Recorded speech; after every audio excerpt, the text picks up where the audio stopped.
Sister ప్రార్థన చేసినట్టుగా మనము గత వారాలు ప్రేమ గురించి నేర్చుకున్నాం పిల్లరా. గత 5 వారాలు ప్రేమ గురించి నేర్చుకున్నాం. చాలా ఇంపార్టెంట్.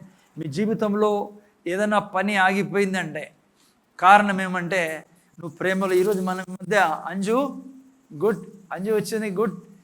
చాలా కాలం తర్వాత, 1 year తర్వాత, 6 months అయింది నువ్వు వెళ్ళి. మాకేమో చాలా కాలం అవుతుంది. అంజు నువ్వు చాలా పెద్దమైపోయావు అంజు అప్పుడే. గుడ్. అంజు ఈ సంఘం యొక్క బిడ్డ. మరి తను నెల్లూరులో ట్రైనింగ్ చేస్తుంది, BSc నర్సింగ్. గుడ్. కూర్చొని నేను. సో వాళ్ళ ఫ్రెండ్ కూడా ఎవరు వచ్చినట్టున్నారు. వెల్కమ్ మీకు అంజు ఫ్రెండ్ ఇద్దరికి. God bless you. Yeah. So ఈ సమయంలో పిల్లరా ప్రేమ గురించి నేర్చుకో. చాలా ఇంపార్టెంట్ టాపిక్. నేను చెప్తున్నా, నాకు ఏదైనా ముఖ్యమైన టాపిక్ ఏదైనా చెప్పండి బ్రదర్ అని నన్ను అడిగితే యాజ్ ఎ పాస్టర్గా నేను మీకు చెప్పేది అంటే ప్రేమ. ఫస్ట్ ప్రేమ గురించి పిల్లలు ఎప్పుడు మర్చిపోకండి. రికార్డెడ్ మెసేజెస్ ఉన్న 5 ఖచ్చితంగా వినండి. అప్పుడప్పుడు నెలకు ఒకసారి దాన్ని వినండి. మీరు అనారోగ్యంలో పడకుండా ఉండాలి అంటే ప్రేమ చాలా ఇంపార్టెంట్ పిల్లరా. నేను ఇది కూడా చెప్పాలని ఆశపడుతున్నాను. నువ్వు ఈరోజు అనారోగ్యంలో వెళ్తున్నావు అంటే ఒకసారి చెక్ చేసుకోవాలా. నీ జీవితంలో ప్రేమ విషయంలో ఎక్కడన్నా నువ్వు లోటులో ఉన్నావా? ప్రేమించకుండా ఉన్నావా? ఎవరినన్నా అంటే ప్రేమించకుండా ఉన్నామంటే క్షమించుకోకుండా పగ ద్వేషంతో నువ్వు వెళ్తూ ఉంటే నీ జీవితంలో, వాళ్ళు నాకు ఇంత అన్యాయం చేశారు కాబట్టి నేను ఎప్పుడు వారిని క్షమించను, లేకుంటే వారితో మాట్లాడను, వాళ్ళ ముఖం చూడను అనే ఆ యొక్క ఉద్దేశంతో, ఆ యొక్క ఆలోచనతో నువ్వు నడుస్తూ ఉంటే ఆరోగ్యం పొందుకోవడం చాలా కష్టమైపోతుంది. ఆల్రెడీ మీకు 5 వారాలు నేను దీని గురించి విశ్లేషణ చెప్పాను మీకు. సో దయతో, ప్రేమతో అనుక్షణం బ్రతకాలం. మనం ప్రేమతో బతకుంటే ఇంకా ఎందుకు బతుకుతాను ఈ భూమి మీద? వాళ్ళు ఇట్లా చేశారు, వీళ్ళు ఇట్లా చేశారు, పాము మాదిరి బతికితే ఎట్లా? అవన్నీ తీసుకొని మనసులో పెట్టుకొని చేశారు. వాళ్ళు ఏదో తప్పు చేశారు, వాళ్ళతో నీకేం సమస్య? నువ్వు దేవుడు కలిగి ఉన్న బిడ్డవు. నువ్వు దేవుడు నీకు వాగ్దానం చేశాడు, నీ నామాన్ని నేను ఘనపరుస్తా, నీ గౌరవాన్ని నేను తెచ్చిస్తా, నీ బిడ్డలు నేను హెచ్చిస్తా, ఆస్తి నేను ఇస్తా, నీకు ఆరోగ్యం నేను ఇస్తా, నేను బాధ్యుడని నీకని. నువ్వు చూస్తే ఇక్కడ రాజకీయ నాయకుడి కంటే భయంకరంగా ప్రవర్తిస్తాను. వాళ్ళతో మాట్లాడవు, వీళ్ళతో మాట్లాడవు. వాళ్ళు చూస్తే నీకు సరిపోదు. కొంతమందికి అయితే ఎవరూ సరిపోదు, వాళ్ళే సరిపోరు. ఏంది శరీరం, ఏంది ముఖము, ఏంది జుట్టు, వాళ్ళే చెప్పించుకుంటూ ఉంటారు. ఇంకా మిగతా వాళ్ళ గురించి ఎవరి గురించి అలా మాట్లాడు, యాదో పుల్ల పెడతారు వాళ్ళకి. నువ్వు అన్నావు అనుకో, ఆ యప్ప చాలా మంచోడు అన్నావు అనుకో, ఉదాహరణ చెప్తున్నాను, ఆ యక్క చాలా మంచిది అన్నావు అనుకో, వాడు ఏమంటారు తెలుసా? నీకేం తెలుసులే ఆమె గురించి అంటే నీ మీద బాంబు వేస్తాడు. నువ్వు చూసి అట్లా వాళ్ళు కలిసారా? మీరు కలిసారా? అమ్మ కలిసారా? సిస్టర్ మాధవి ఎవరైనా కలిసారా? అని నేను ఒక్కరిని కలుసాను అట్లా వాళ్ళతో. నాకు కలిసారా పిల్లరా? ఐ మీన్ పాము మాదిరి ఉంటుంది జీవితం. మనం అందరూ అలా ఉండొచ్చు, కానీ ప్రభువులోకి వచ్చిన తర్వాత ఆయన రెస్పాన్సిబిలిటీ, ఆయన బాధ్యత. ఏం కాలం నాకు? ఆయన అన్నీ చేస్తానంటే నేనే అలా ఊరికే అనవసరంగా టెన్షన్ పట్టుకోవాలా? అందుకే నా యేసయ్య మనము ఎవరైనా ఉమ్మేసినా బాధపడాల్సిన పనిలే, తుడుచుకొని పోతా ఉండాల్సిందే. వాడే ఓ రోజు కాళ్ళ మీద పడతాడు. ఎందుకు ఈ మహానుభావుని నేను అట్లా చేశాను ఈ బిడ్డ జీవితంతో? మా అర్థమవుతుందా? So please understand. సో చక్కగా ప్రేమలో నడిచాలా. ఈరోజు చెప్పేది నువ్వు అర్థం చేసుకుంటే దాంట్లో నువ్వు ఆరోగ్యంలో నడుస్తావు, దీంట్లో నువ్వు ఆస్తిలో నడుస్తావు. అర్థమవుతుందా? నువ్వు డబ్బు కలిగి ఉండాలంటే నేను చెప్పే 2 వారాలు చెప్పాలా? కొద్దిగా జాగ్రత్తగా వినండి. ఐ మీన్ లైక్ చాలా ఇంపార్టెంట్ విషయాలు పిల్లరా. ఓకే, ఎనియో సమయం చాలా తక్కువ ఉంది. ప్రధాన యాజకుడు గురించి మనం నేర్చుకుంటాను ఈ వారం, రేపు వారం. నేను చాలామంది క్రైస్తవుల్లో యేసు ప్రభు రక్షకుడు, ప్రభువు అనే యొక్క విశ్వాసంతో జీవిస్తూ ఉంటారు. ఆయన ప్రభువు, రక్షకుడు, దేవుడు, ఐ మీన్ మన సర్వం ఆయన. కానీ చాలామంది క్రైస్తవులకి ఈ విషయం గురించే తెలియదు పిల్లలు. ఆయన మన యొక్క ప్రధాన యాజకుడు అని, ఇంగ్లీష్లో అవర్ గ్రేట్ హై ప్రీస్ట్ అని రాబడింది. గొప్ప ప్రధాన యాజకుడు ఆయన, మన ప్రధాన యాజకుడు. ఈ విషయాన్ని గురించి చాలా తక్కువ మందికి తెలుసు. సో అందుకనే ఎందుకు ఐ డోంట్ నో, కొద్ది రోజుల క్రితం నాకు అనిపించింది మధ్యలో ఇది తీసుకురాలి. యాక్చువల్ మన టాపిక్ మీకు తెలుసు కదా, ఏదో కృప గురించి నేర్చుకుంటా ఉన్నాం మనం. నేను అది స్టాప్ చేశా. రేపు ఇది అయిపోతేనే మళ్ళీ దాన్ని కనెక్ట్ కావాలి. మనము ఈ సంవత్సరం లోపల కంప్లీట్ చేసుకోవాలా, అన్ని విషయాలు నేర్చుకోవాలా. ఓకే, అయితే ఓకే, చాలా ఇంపార్టెంట్ అని చెప్పి నేను మధ్యలో దీన్ని తీసుకురావడం ప్రేమలాగా. నువ్వు యేసు ప్రభువు నీ ప్రధాన యాజకుడు, గ్రేట్ హై ప్రీస్ట్. తెలుగులో ఏమంటారు? గొప్ప హై ప్రీస్ట్. ఓకే, గొప్ప ప్రధాన యాజకుడు, గ్రేట్ హై ప్రీస్ట్ అనేది నీకు తెలిసి నువ్వు ఆయన్ని అర్థం చేసుకుంటే నువ్వు ఈ భూమి మీద చాలా ధైర్యంగా బ్రతుకుతావు బిడ్డ. చాలా సాహసంతో నీ యొక్క ప్రయాణం ఉంటుంది, క్రైస్తవ ప్రయాణం. బహు ధైర్యంగా ఉంటావు. సాతాను కళ్ళల్లో కళ్ళు పెట్టి చెప్తావు నువ్వు, నేను దేవుడు ఎంత ధైర్యవంతుడో అంతే ధైర్యవంతున్నా. ఎందుకంటే నువ్వు ప్రధాన యాజకుని యొక్క అక్కడ ఏం చేస్తున్నాడు అనేది నువ్వు అర్థం చేసుకున్నావు కాబట్టి. ఓకే, సరే. చాలామంది అనుకుంటారు యేసుప్రభు సిలువలో నా గురించి చనిపోయాడు, పాతి పెట్టబడి తిరిగి లేచాడు, ఆ తర్వాత స్వర్గానికి వెళ్ళాడు. చాలామందికి అంతవరకే తెలుసు. ఏం చేస్తున్నాడు స్వర్గంలో ఇప్పుడు ఆయన మీకు నాకు ప్రధాన యాజకుడి పని, నా ప్రధాన యాజకుడుగా అక్కడ దేవుని సన్నిధిలో నిలబడి మీ కొరకు నా కొరకు విజ్ఞాపన చేస్తానంటున్నాడు. మీ కొరకు నా కొరకు ఆయన ఉన్నాడు. ఆయన మీకు ఎవరన్నా చీఫ్ మినిస్టర్ దగ్గర, మీ అన్న చీఫ్ మినిస్టర్ దగ్గర ఉన్నాడు అనుకో, చీఫ్ మినిస్టర్కే రైట్ హ్యాండ్ అనుకో మీ అన్న, నీకేమైనా దిగులు ఉంటుంది ఆడ. ఆ విధంగా కదా, ఏ ప్రాబ్లం వచ్చినా ఆయన సహాయం చేస్తారులే, చీఫ్ మినిస్టర్కి చెప్తారు, లేకపోతే అట్లా ఉంటుందా లేదా జనరల్లీ కదమ్మా, ధైర్యం ఉంటుంది. ఓకే, మా అన్న ఆడ చీఫ్ మినిస్టర్ ఆఫీస్లో పనిచేస్తాడు, ఆయన పర్సనల్ సెక్రటరీ. అట్లాగా మీకు నాకు ప్రధాన యాజకుడు మన ప్రభు యేసుక్రీస్తు సృష్టికర్తకు దేవుని ఎదుట మీ కొరకు నా కొరకు ఉండేదాడా. అది ప్రధాన యాజకుని యొక్క రోల్ పిల్లరా. ఓకే, సో అందుకే కరేజ్తో నువ్వు శౌర్యంగా ధైర్యంతో ఉండాలంటే ఆయన ప్రధాన యాజకుడు అనేది నీ కొరకే ఆయన ఉన్నాడు అనేది గుర్తుంచుకుంటే నువ్వు ప్రతి సాతాను యొక్క ముఖం మీద ప్రతి క్షణము అన్ని వాంచి పడేసేయచ్చు. ఓకే, సరే, విషయాల్లోకి ముందుకు వెళ్దాం. ముఖ్యంగా నాకు ప్రధాన యాజకుడి గురించి చెప్పేటప్పుడు దాని బ్యాక్గ్రౌండ్ చెప్తే మీకు బాగుంటుందని నేను ఫస్ట్ అసలు ఎక్కడ స్టార్ట్ అయింది ఇది యాజకత్వము, ప్రధాన యాజకత్వం అనేది మీకు చెప్తా. మీరు చూస్తే పాత నిబంధన గ్రంథంలో బాగొస్తుందమ్మా, రీసౌండ్ రావడం లేదా, రికార్డింగ్ బాగుందా? ఓకే, పాత నిబంధన గ్రంథంలో మీరు చూసినట్లయితే లేవి గోత్రంలో నుంచి యాజకత్వాన్ని దేవుడు ఆరంభించాడు.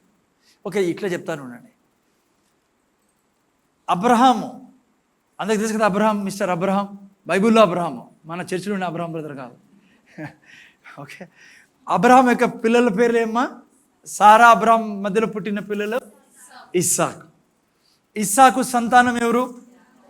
యాకోబు, ఏసావు. ఏసావు పక్కన దొబ్బేసి తనే వెళ్ళిపోయాడు అనుకోండి, ఇంకా దేవుడు కూడా పక్కన పెట్టేది, నీకు ఇష్టం లేకుండా పక్కన తప్పుకోని. అందుకే ఇస్సాకుకి ఎవరు? యాకోబు. ఇస్సాకు తర్వాత ఎవరు? యాకోబు. యాకోబుకి ఎంతమంది పిల్లలు? 12 మంది. ఒక కూతురు, 12 మంది కొడుకులు. ఆ 12 మందిని 12 గోత్రాలుగా మనము బైబిల్లో చూస్తాం. ఆ 12 మందిని దేవుడు 12 గోత్రాలుగా చేసి ఈరోజు ఇజ్రాయెల్ జనాంగం, మీరు ఇజ్రాయెల్ దేశానికి వెళ్ళినా ప్రపంచంలో యూద మతస్థులు వీళ్ళందరూ ఈ 12 గోత్రాలకు చెందిన వాళ్ళు. ఈ 12 గోత్రాల్లో 2 గోత్రాలు చాలా విశేషమైనవి. ఒకటి లేవి గోత్రము, రెండోది యూదా గోత్రము. ఈ 2 మనకు అవసరం చాలా. చెప్పమంటారా అడ్వాన్స్గా? మీరు నేను ఈ 2 గోత్రాల పని చేస్తాను ఇప్పుడు. ఓకేనా?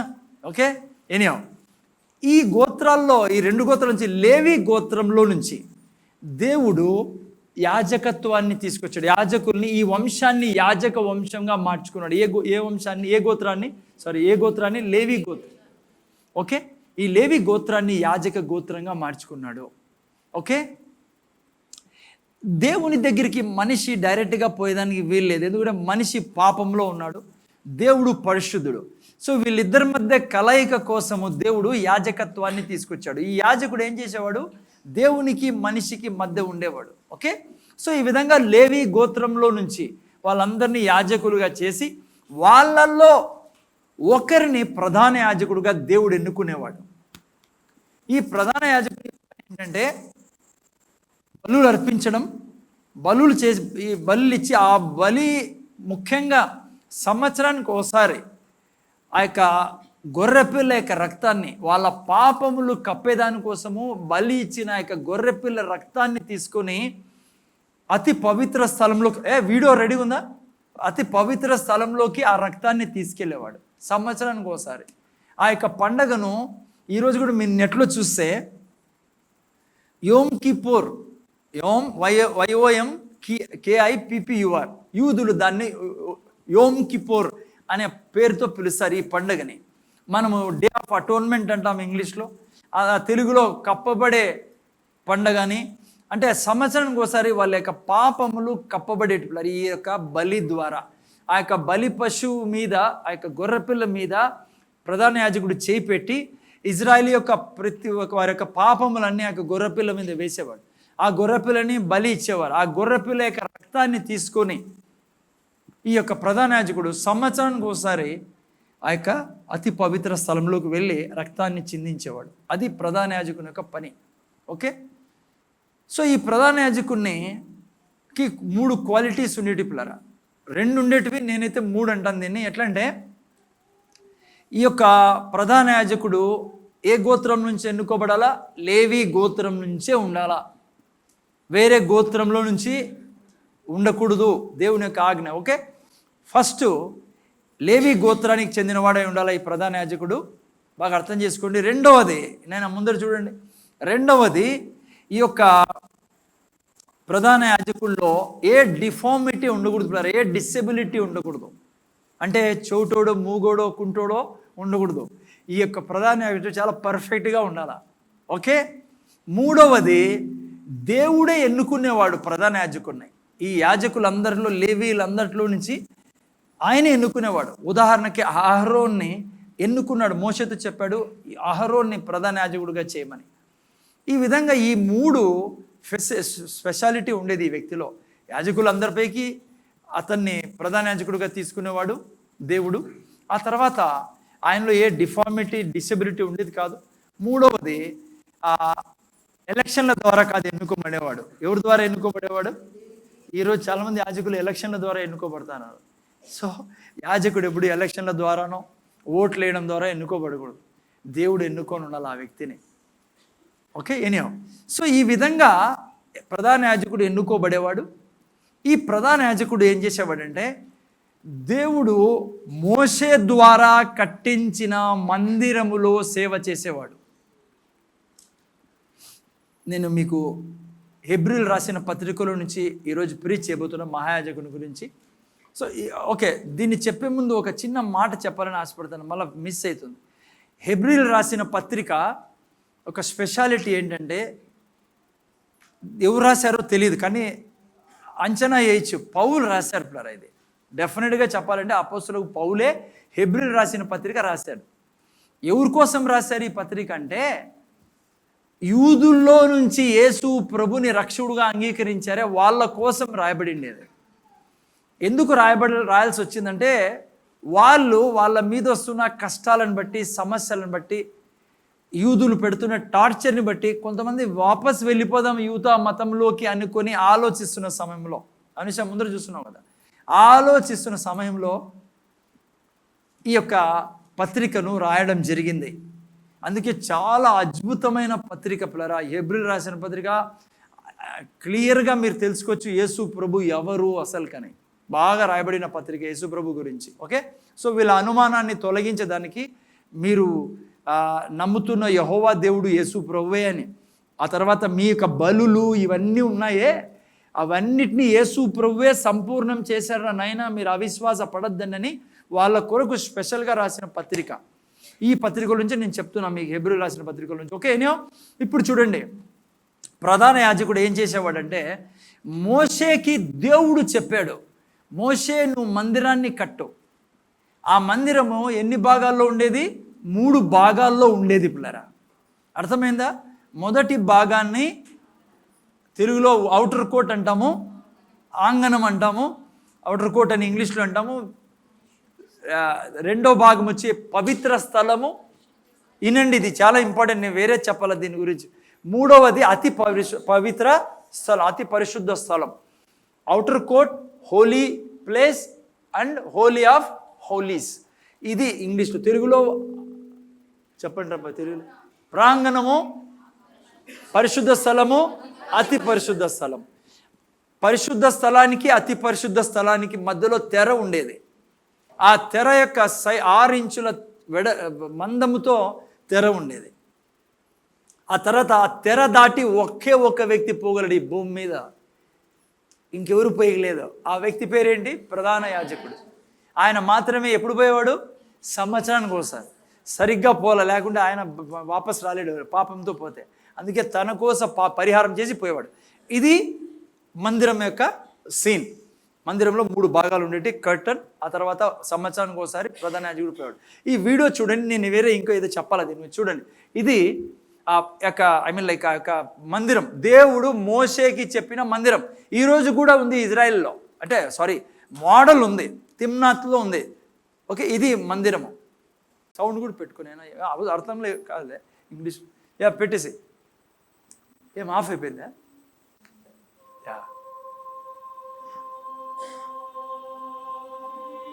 ఇది ఔటర్ కోట్, తెల్లది తెర అంతా ఉంది, అది ఔటర్ కోట్ అంటే ఆంగణం.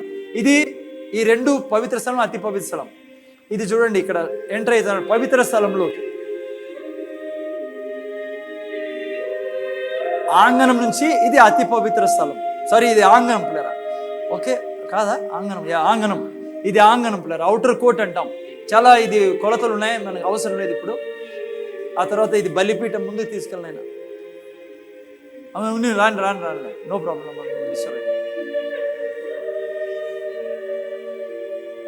ఇది మీరు చూడాలా, ఎందుకంటే నేను దీని గురించి వేరే చెప్పాలి, నేను వేరే విషయాలు ఉన్నాయి కాదు. నైనా సెకండ్ ఉండేరా కదా, ఇంకోటి ఉంది, అది పెట్టి ఇది కొద్దిగా సెకండ్ ఇదేనా? సరే ఓకే పర్లేదు. ఇంకా ఔటర్ కోట్, ఇది ఔటర్ కోట్ యాడ్ ఉన్నాయి ఇదే చూస్తాం. నేను 2 పంపించాను కదా. ఓకే, ఇవన్నీ చూపించుకుంటూ పోతాడు.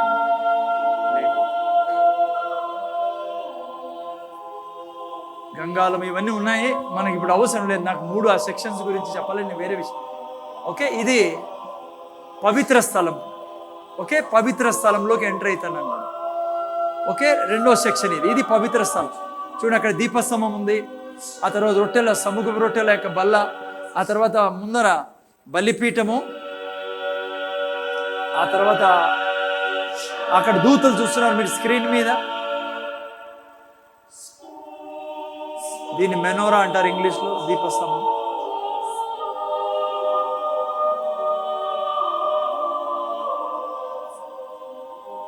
Table of షూబ్రెడ్. వేరే దాంట్లో ఊరికే చిన్నది ఉంది, ఇది కొద్దిగా పెద్దది, నేను డిలీట్ చేయలేదు. నేను అయిపోయింది.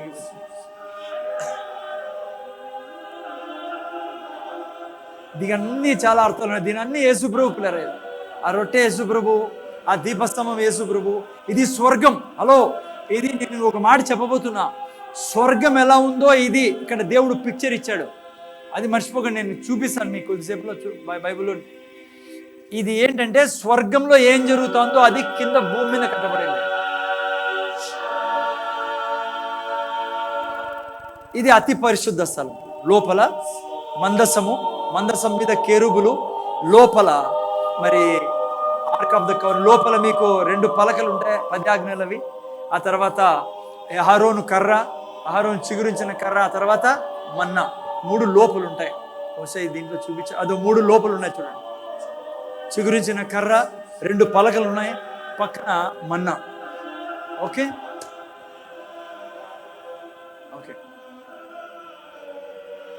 అక్కడ రక్తం పూస్తున్నాడు. ఇది ఆ పద్ధతి అప్పుడు చేసేవాడు. ఓకే చాలు.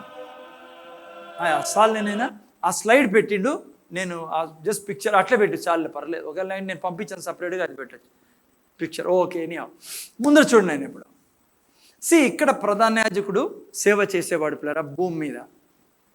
జాగ్రత్తగానండి, నేను మీకు చెప్పినట్టుగా ప్రధాన యాజకుడు అతి పరిశుద్ధ స్థలంలో సంవత్సరానికి ఒకసారి పోయేవాడు. ఇది దేవుడు మోషేతో అన్నాడు, ఈ భూమి మీద కట్టమని నా యొక్క మందిరాన్ని. యాక్చువల్గా మీరు చూస్తే ఇది స్వర్గం పిల్లరా. ఇది అంటే స్వర్గం ఎట్లుందో భూమి మీద దేవుడు కట్టమన్నాడు. హలో, ఇప్పుడు మీరు చూసే స్వర్గము ఇక్కడ ఎట్లుందో అట్లే స్వర్గంలో ఉంటుంది పిల్లరా పరిస్థితి. ఓకే, ముందర చూడండి. ఓకే, ఒక వాక్యం ఆడే 8:5 పెట్టి చదవండి ఎవరండి. ఏప్రిల్ రాసిన పత్రిక 8:5. మోషే గుడారము అమర్చబోయినప్పుడు కొండ మీద నీకు చూపబడిన మాదిరి చొప్పున. చూసారా, కొండ మీద మీకు మోషేకి దేవుడు కొండ మీద చూపాడు. ఏం చూపాడు? సమస్తమును చేయుటకు జాగ్రత్త పడమని దేవుని చేత హెచ్చరింపబడిన ప్రకారము ఈ యాజకులు పరలోక సంబంధమగు వస్తువుల ఛాయారూపకమైన గుడారం నందు సేవ చేయాలి. ఏమంటే ఇది స్వర్గం యొక్క ఛాయ. ఛాయ అంటే ఏంటి అమ్మా? ఇప్పుడు నీడ వచ్చిందనుకో, దాని తర్వాత ఏమొస్తుంది? ఒరిజినాలిటీ వస్తుంది. ఇప్పుడు ఒక నీడ పడి, ఒక మనిషి నీడ పడింది అనుకో, నీకు ఏమర్థమవుతుంది? మనిషి వస్తానని. కుక్క నీడ పడింది అనుకో, ఛాయ. కుక్క ఛాయ పడింది, ఏమని అర్థము? కుక్క వస్తుంది. సో ఇది ఛాయ అంట. ఏది? ఇక్కడ భూమి మీద టబర్నకల్. ఓకే, గుడ్, అర్థమవుతుందా? ఈ 3 భాగాలే పైన ఉండేది. ఓకే, ఇప్పుడు రండి ముందుకి. మొదటి భాగం ఏంటి? ఆంగణము, అవుటర్ కోట్. మీరు బయటికి వెళ్ళి చూస్తే, ఇంటికి పోయినప్పుడు చూడండి, ఇప్పుడు పోకండి, పైకి తల ఎత్తారనుకో మీకేం కనపడుతుంది? ఆకాశం పిల్లరా. సూర్యుడు, చంద్రుడు, నక్షత్రాలు, గెలాక్సీ, ఇంకా చూడనివి మన కళ్ళకు కనపడనివి కోట్ల దేవుడు చేసిన గ్రహాల్లో చాలా ఉన్నాయి పిల్లరా. అది అవుటర్ కోట్.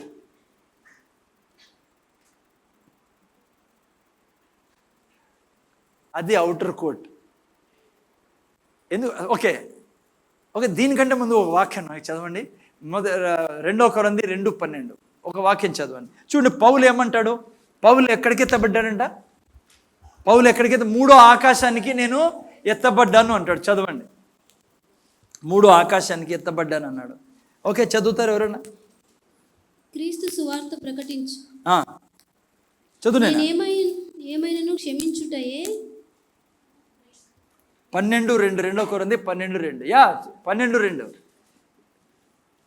12:2 సారీ, నేను 2:12 అన్నాను. క్రీస్తునందున్న యొక్క మనుషునికి ఏమంటాడు? క్రీస్తునందు ఒక మనిషిని నేను ఎరుగుదును, అతడు 14 సంవత్సరాల క్రిందట 3వ ఆకాశానికి కొనిపోబడెను. అంటే 3వ ఆకాశము ఉందంటే మొదటి 2 ఆకాశాలు ఉన్నాయని అర్థమవుతుంది మీకు? సో పౌలు ఎక్కడికి ఎత్తబడ్డాడు? 3వ ఆకాశానికి. సో మొదటి ఆకాశం అంటే అండి ఇప్పుడు మీరు చూస్తున్న ఆకాశం. ఓకే, దాని మీద మీరు చూస్తారు సూర్యుడు, చంద్రుడు, నక్షత్రాలని. దీన్ని అవుటర్ కోట్గా పోలుస్తాం మనం. ఎందుకంటే ఆ యొక్క ఛాయ, మందిరం ఏంటి? ఛాయ. ఏ ఛాయ? పరలోకమందు ఉన్న ఛాయ. ఓకే, రెండవది 2వ ఆకాశం ఉంది. దాన్ని మీరు బైబిల్లో చూసినట్లయితే ఆ యొక్క ఆకాశాన్ని యుద్ధ భూమిగా రాయబడింది పిల్లరా. ఏ యుద్ధ భూమి? దురాత్మలతో మనం చేసే యుద్ధ భూమిని 2వ ఆకాశం అంటాం. అందుకే పౌలు అంటాడు, మనం పోరాడునది రక్తమాంసములతో కాదు, దురాత్మల సమూహంతో నేను పోరాడుతూ ఉన్నాం. మీరు బైబిల్లో చూసినట్లయితే దానియేలు ముందర చూడైనా ప్రార్థన చేస్తున్నప్పుడు 21 రోజులు దూత వచ్చి దానియేలుతో అంటాడు, దానియేలు మొదటి దినమందే నేను నీ యొక్క ప్రార్థనకు జవాబు తీసుకొని బయలుదేరా. కానీ మధ్యలో ఏం జరిగింది? సాతాను ద్వారా నేను ఆపబడ్డా, దురాత్మ ద్వారా ఆపబడ్డా, యుద్ధం జరిగింది. మిఖాయేలు వచ్చి నన్ను విడిపించాడు కాబట్టి నీ దగ్గరికి వచ్చాను. ఇప్పుడు మళ్ళా వాపస్ పోతున్నాను నేను యుద్ధం చేయడానికి. సో ఈ 2వ ఆకాశంలో ఏం జరుగుతుంది? యుద్ధం జరుగుతుంది. 3వ ఆకాశంలో ఎవరున్నారు? పౌలు అంటున్నాడు, నేను 3వ ఆకాశానికి ఎత్తబడితేనని. 3వ ఆకాశము స్వర్గం పిల్లరా. మీరు నేను చనిపోయిన తర్వాత ఏ ఆకాశానికి ఎక్కుతాం? మొదట్లో కాదు, రెండోట్లు కాదు, మూడో ఆకాశంలో. ఇప్పుడు ప్రతి ప్రాణి యేసయ్యను రక్షకుడుగా అంగీకరించి ప్రభువునందు నిద్రించిన వారందరూ ఎక్కడ ఉంటున్నారు? మూడో ఆకాశంలో ఉంటున్నారు. దేవుడు ఎక్కడ ఉన్నాడు? అక్కడ సభా పర్వతం, మూడో ఆకాశంలో తండ్రి కూడా ఆ యొక్క పర్వతం మీద సింహాసనం మీద కూర్చొని ఉన్నాడు. ఇది ప్యాటర్న్. అదే భూమి మీద దేవుడు మోషేకి చెప్పాడు కట్టమని. ఇప్పుడు యేసు ప్రభు ఏం చేశాడు చూడండి. హెబ్రీయులకు రాసిన పత్రిక 4:14 చదవండి ఎవరన్నా. 4:14 గుర్తుపెట్టుకోండి. 4:14 ఈ మూడు ఆకాశాలు మీరు విన్నారు కదా, ఇంకొద్ది చెప్పాలి. చదువు ఇక్కడ చూసారా? యేసు ప్రభు ఏం చేశాడంట? ఆకాశ మండలం గుండా వెళ్ళిన దేవుని కుమారుడైన యేసు అను గొప్ప ప్రధాన యాజకుడు మనకు ఉన్నాడు కనుక మనం ఒప్పుకొనిన దానిని గట్టిగా చేపడుతున్నాము. జాగ్రత్తగా వినండి. హలో, అందుకే యేసు ప్రభు చనిపోయి తిరిగి లేచిన తర్వాత ఎక్కడికి వెళ్ళాడు? మందిరంలోకి వెళ్ళా. ప్రధాన యాజకుడు మందిరం. ఎక్కడికి వెళ్ళాడంట? చదవాలి, మీ ముందర ఉంది. ఎక్కడికి వెళ్ళాడు? ఆకాశ మండలము గుండా వెళ్ళిన దేవుని కుమారుడైన యేసు. అర్థమవుతుందా మీకు పిల్లరా? ఆయన ఎందుకంటే వెళ్ళాడు? ఆయన అను గొప్ప ప్రధాన యాజకుడు. ఇక్కడ ఎవరు వెళ్ళేవారు? మనిషి వెళ్ళేవాడు. ఎక్కడికి? అతి పవిత్ర స్థలంలోకి. అతి పవిత్ర స్థలం ఏంటి? మూడవ ఆకాశం పిల్లరా. అర్థమైందా? అందుకే పౌలు అంటాడు, నేను మూడో ఆకాశానికి ఎత్తబడ్డాను. ఇప్పుడు యేసు ప్రభువు ఎక్కడికి వెళ్ళాడు? ఆకాశం గుండా వెళ్ళాడంటే ఈ మూడు ఆకాశాలను దాటుకొని వెళ్ళాడు యేసు ప్రభు. అందుకే రెండవ ఆకాశంలో జరుగుతున్న యుద్ధము ఇప్పుడు ఆపివేయబడింది పిల్లరా. అంతకుముందు దానియేలు ప్రార్థన పోలే, మీకు నాకు రావచ్చు డౌట్, నా ప్రార్థన కూడా సైతాన్ ఆపుతాడేమని. నో, యేసు ప్రభు ఆకాశం గుండా వెళ్ళేటప్పుడు రెండో ఆకాశం మీద ఉన్న ప్రతి దురాత్మని నాశనం చేసి వాటిని కింద పడే శక్తి లేకుండా చేశాడు పిల్లరా. దయ్యాలకు అర్థమైపోయింది, సాతానికి అర్థమైపోయింది, ఇక యేసు ప్రభు ఎదుట మేము సాగిల పడాల్సిందే. అందుకే మీరు నేను ఎప్పుడు డౌట్ పడకూడదు, మీ నా ప్రార్థనలు ఆపబడుతున్నాయని. ఇంకో వాక్యం చదివి మళ్ళీ ముందుకెళ్ళి. అందుకే చూడండి, 1 పేతురు 3:22 పేతురు మంచి మాట అంటాడు. చదవండి ఆయన. 1 పేతురు 3:22. ఆయన పరలోకమునకు వెళ్ళి. ఎక్కడికి వెళ్ళి? ఎవరు? యేసు ప్రభులారా. పరలోకమునకు వెళ్ళి దూతల మీదను అధికారుల మీదను. చూసారా? దూతలు ఎక్కడ? రెండో ఆకాశం మీద ఉండేటివి ఇవి. ఇప్పుడు ఏమంటుంది బైబిలు? పరలోకమునకు వెళ్ళి దూతల మీదను అధికారుల మీదను శక్తి. ఎవరు ఇవన్నీ? దురాత్మల పిల్లరా, చీకటి శక్తులు, సాతాన శక్తులు. అర్థమైందా? పరలోకము వెళ్ళి దూతల మీద అధికారుల మీద ఆ తర్వాత శక్తుల మీద అధికారం పొందిన వాడై దేవుని కుడి పార్శ్వమున ఉన్నాడు. అర్థమైందా? ఇది ఛాయగా ఇచ్చాడు అక్కడ కింద. ముందు ఇలా జరిగేది యేసు ప్రభు చనిపోయి తిరిగి లేనంత వరకు. ఇప్పుడేమైంది? యేసు ప్రభు తిరిగి లేచిన తర్వాత మూడవ దినమున ఎక్కడికి వెళ్ళాడని? ఆకాశముల గుండా మన ప్రధాన యాజకుడు వెళ్తూ ఏం చేశాడు? వెళ్ళి అంధకార శక్తులన్నింటినీ నాశనం. అందుకే బైబిల్ కేవలం యేసు ప్రభు గురించే కాదు, మన గురించి కూడా ఏముంటుంది బైబిల్? మీరు నేను కూడా. ఎఫెసీయులకు రాసిన పత్రిక 1వ అధ్యాయం చూస్తే ఏం రాబడింది? We're far above all principalities and powers and demons and demonic spirits. We're seated with Christ. కేవలము ఆయనే కాదు పిల్లరా, ఆయనతో పాటు మనల్ని కూడా సింహాసనం మీద కూర్చోబెట్టాడు. అందుకే మనకు సాతాను శక్తి అన్నిటి మీద అధికారం ఉంది పిల్లరా. అప్పుడు ప్రధాన యాజకుడు ఒకడే పోయేవాడు కింద, యేసు ప్రభు చనిపోయినంత వరకు. ఇప్పుడు ప్రధాన యాజకుడు ఇక్కడ పోయాడు, మన ప్రధాన యాజకుడు, ఆయనతో పాటు మనం కూడా. అందుకే బైబిల్ ఏమంటుందో తెలుసా? మీరు నేను ఎక్కడ ప్రవేశించాము? ఆశ్చర్యకరమైన we have entered into the marvelous light of God. Now we are kings and priests. చూసారా? ఇది మతం కాదు నైనా. హలో, యేసయ్యను రక్షకుడుగా మతం తీసుకోలేను. నువ్వు ఆకాశముల గుండా యేసయ్యతో పాటు వెళ్ళి ఆయనతో పాటు ప్రతి సైతానాత్మను నాశనం చేసి నువ్వు ఆయనతో పాటు ఎక్కడున్నావు? ఇప్పుడు నువ్వు దేవుని కుడి పార్శ్వమందు నువ్వు కూడా కూర్చొని ఉన్నావు యేసు ప్రభుతో పాటు. ఎఫెసీ 2:7 తెలుగులో రాయబడింది, తెలుసా మీకు పిల్లరా? అది ఆ యొక్క మందిరం యొక్క ప్యాటర్న్. ఆ మందిరానికి అర్థం ఇది. కొత్త నిబంధన గ్రంథంలో. అదే హెబ్రీయులకు రాసిన పత్రికలో పౌలు అంటున్నాడు వాళ్ళతో. ఓకేనా? సో ఈరోజు నా ప్రార్థనలు ఎవరు ఆపేవాళ్ళు లేరు పిల్లరా. యా సైతాన్ ఆపలేడు, యా దయ్యం ఆపలేడు, ఎవరు ఆపలేడు. కానీ ఒకడున్నాడు నీ ప్రార్థన ఆపేవాడు. చెప్పిన వాళ్ళకి 100 రూపాయలు. ఎవరికి నేను ఊరికి అట్లా అంటానా? నువ్వే ఆపేది. ఇదే మొదటి పేతురు 3:22 మనం ఇప్పుడు ఏ వాక్యం 22 మనం చూసుకున్నాం. అదే 22 మీరు ఏ వాక్య బహుశా 11, 12, 12 ఇదే అధ్యాయం 12 ఏం రాబడింది చూడండి. ప్రభు కనులు నీతిమంతుల మీదను ఆయన చెవులు వారి ప్రార్థనల వైపును ఉన్నవి కానీ ప్రభు ముఖము ఎవరు ఆపేది ప్రార్థనలు? నువ్వే. ఎందుకు? నువ్వు ప్రేమలో నడవపోతే వింటానారా? నువ్వు ప్రేమలో నడవపోతే నీ ప్రార్థనలకు అడ్డుగా నిలుస్తావు. ఇదే అధ్యాయంలో ఈయన రాస్తూ 7వ వాక్యంలో ఇంకో మాట రాస్తాడు. ఇదే అధ్యాయంలోనే ఏం రాశాడు చూడండి. అటువలే పురుషులారా, జీవమను కృపావరంలో మీ భార్యలు మీతో పాలువారు తిరిగి ఎక్కువ బలహీన ఘట్టమని భార్యను సన్మానించి మీ ప్రార్థనలకు ఎవరు చదవరే నాతో పాటి మీ ప్రార్థనలకు అభ్యంతరం కలుగుకున్నట్లు నువ్వు అనుకుంటాడో పడిండాల్సిందే. ఏమంటారు రామంజీ మంచి పిల్లలు ఎట్లన్నాడు అబ్రామదర్ అన్నారు అక్కతో ఎప్పుడన్నా సంపాదించి తెస్తా అంటే నీకు దిక్కు తెల్లా పడి ఉండాల్సిందా? అరే నువ్వు పడిటా వాడే. ఎందుకు సార్ భార్యని నేను చెప్తున్నా మీకు, మీరు సింపుల్గా తీసుకోవచ్చు ఏదో నో. భార్యాభర్తలు కొట్లాడుతున్నారంటే మీ జీవితంలో సుఖాన్ని మీరు అనుభవించలేరు. రాసి పెట్టుకోండి. ఈరోజు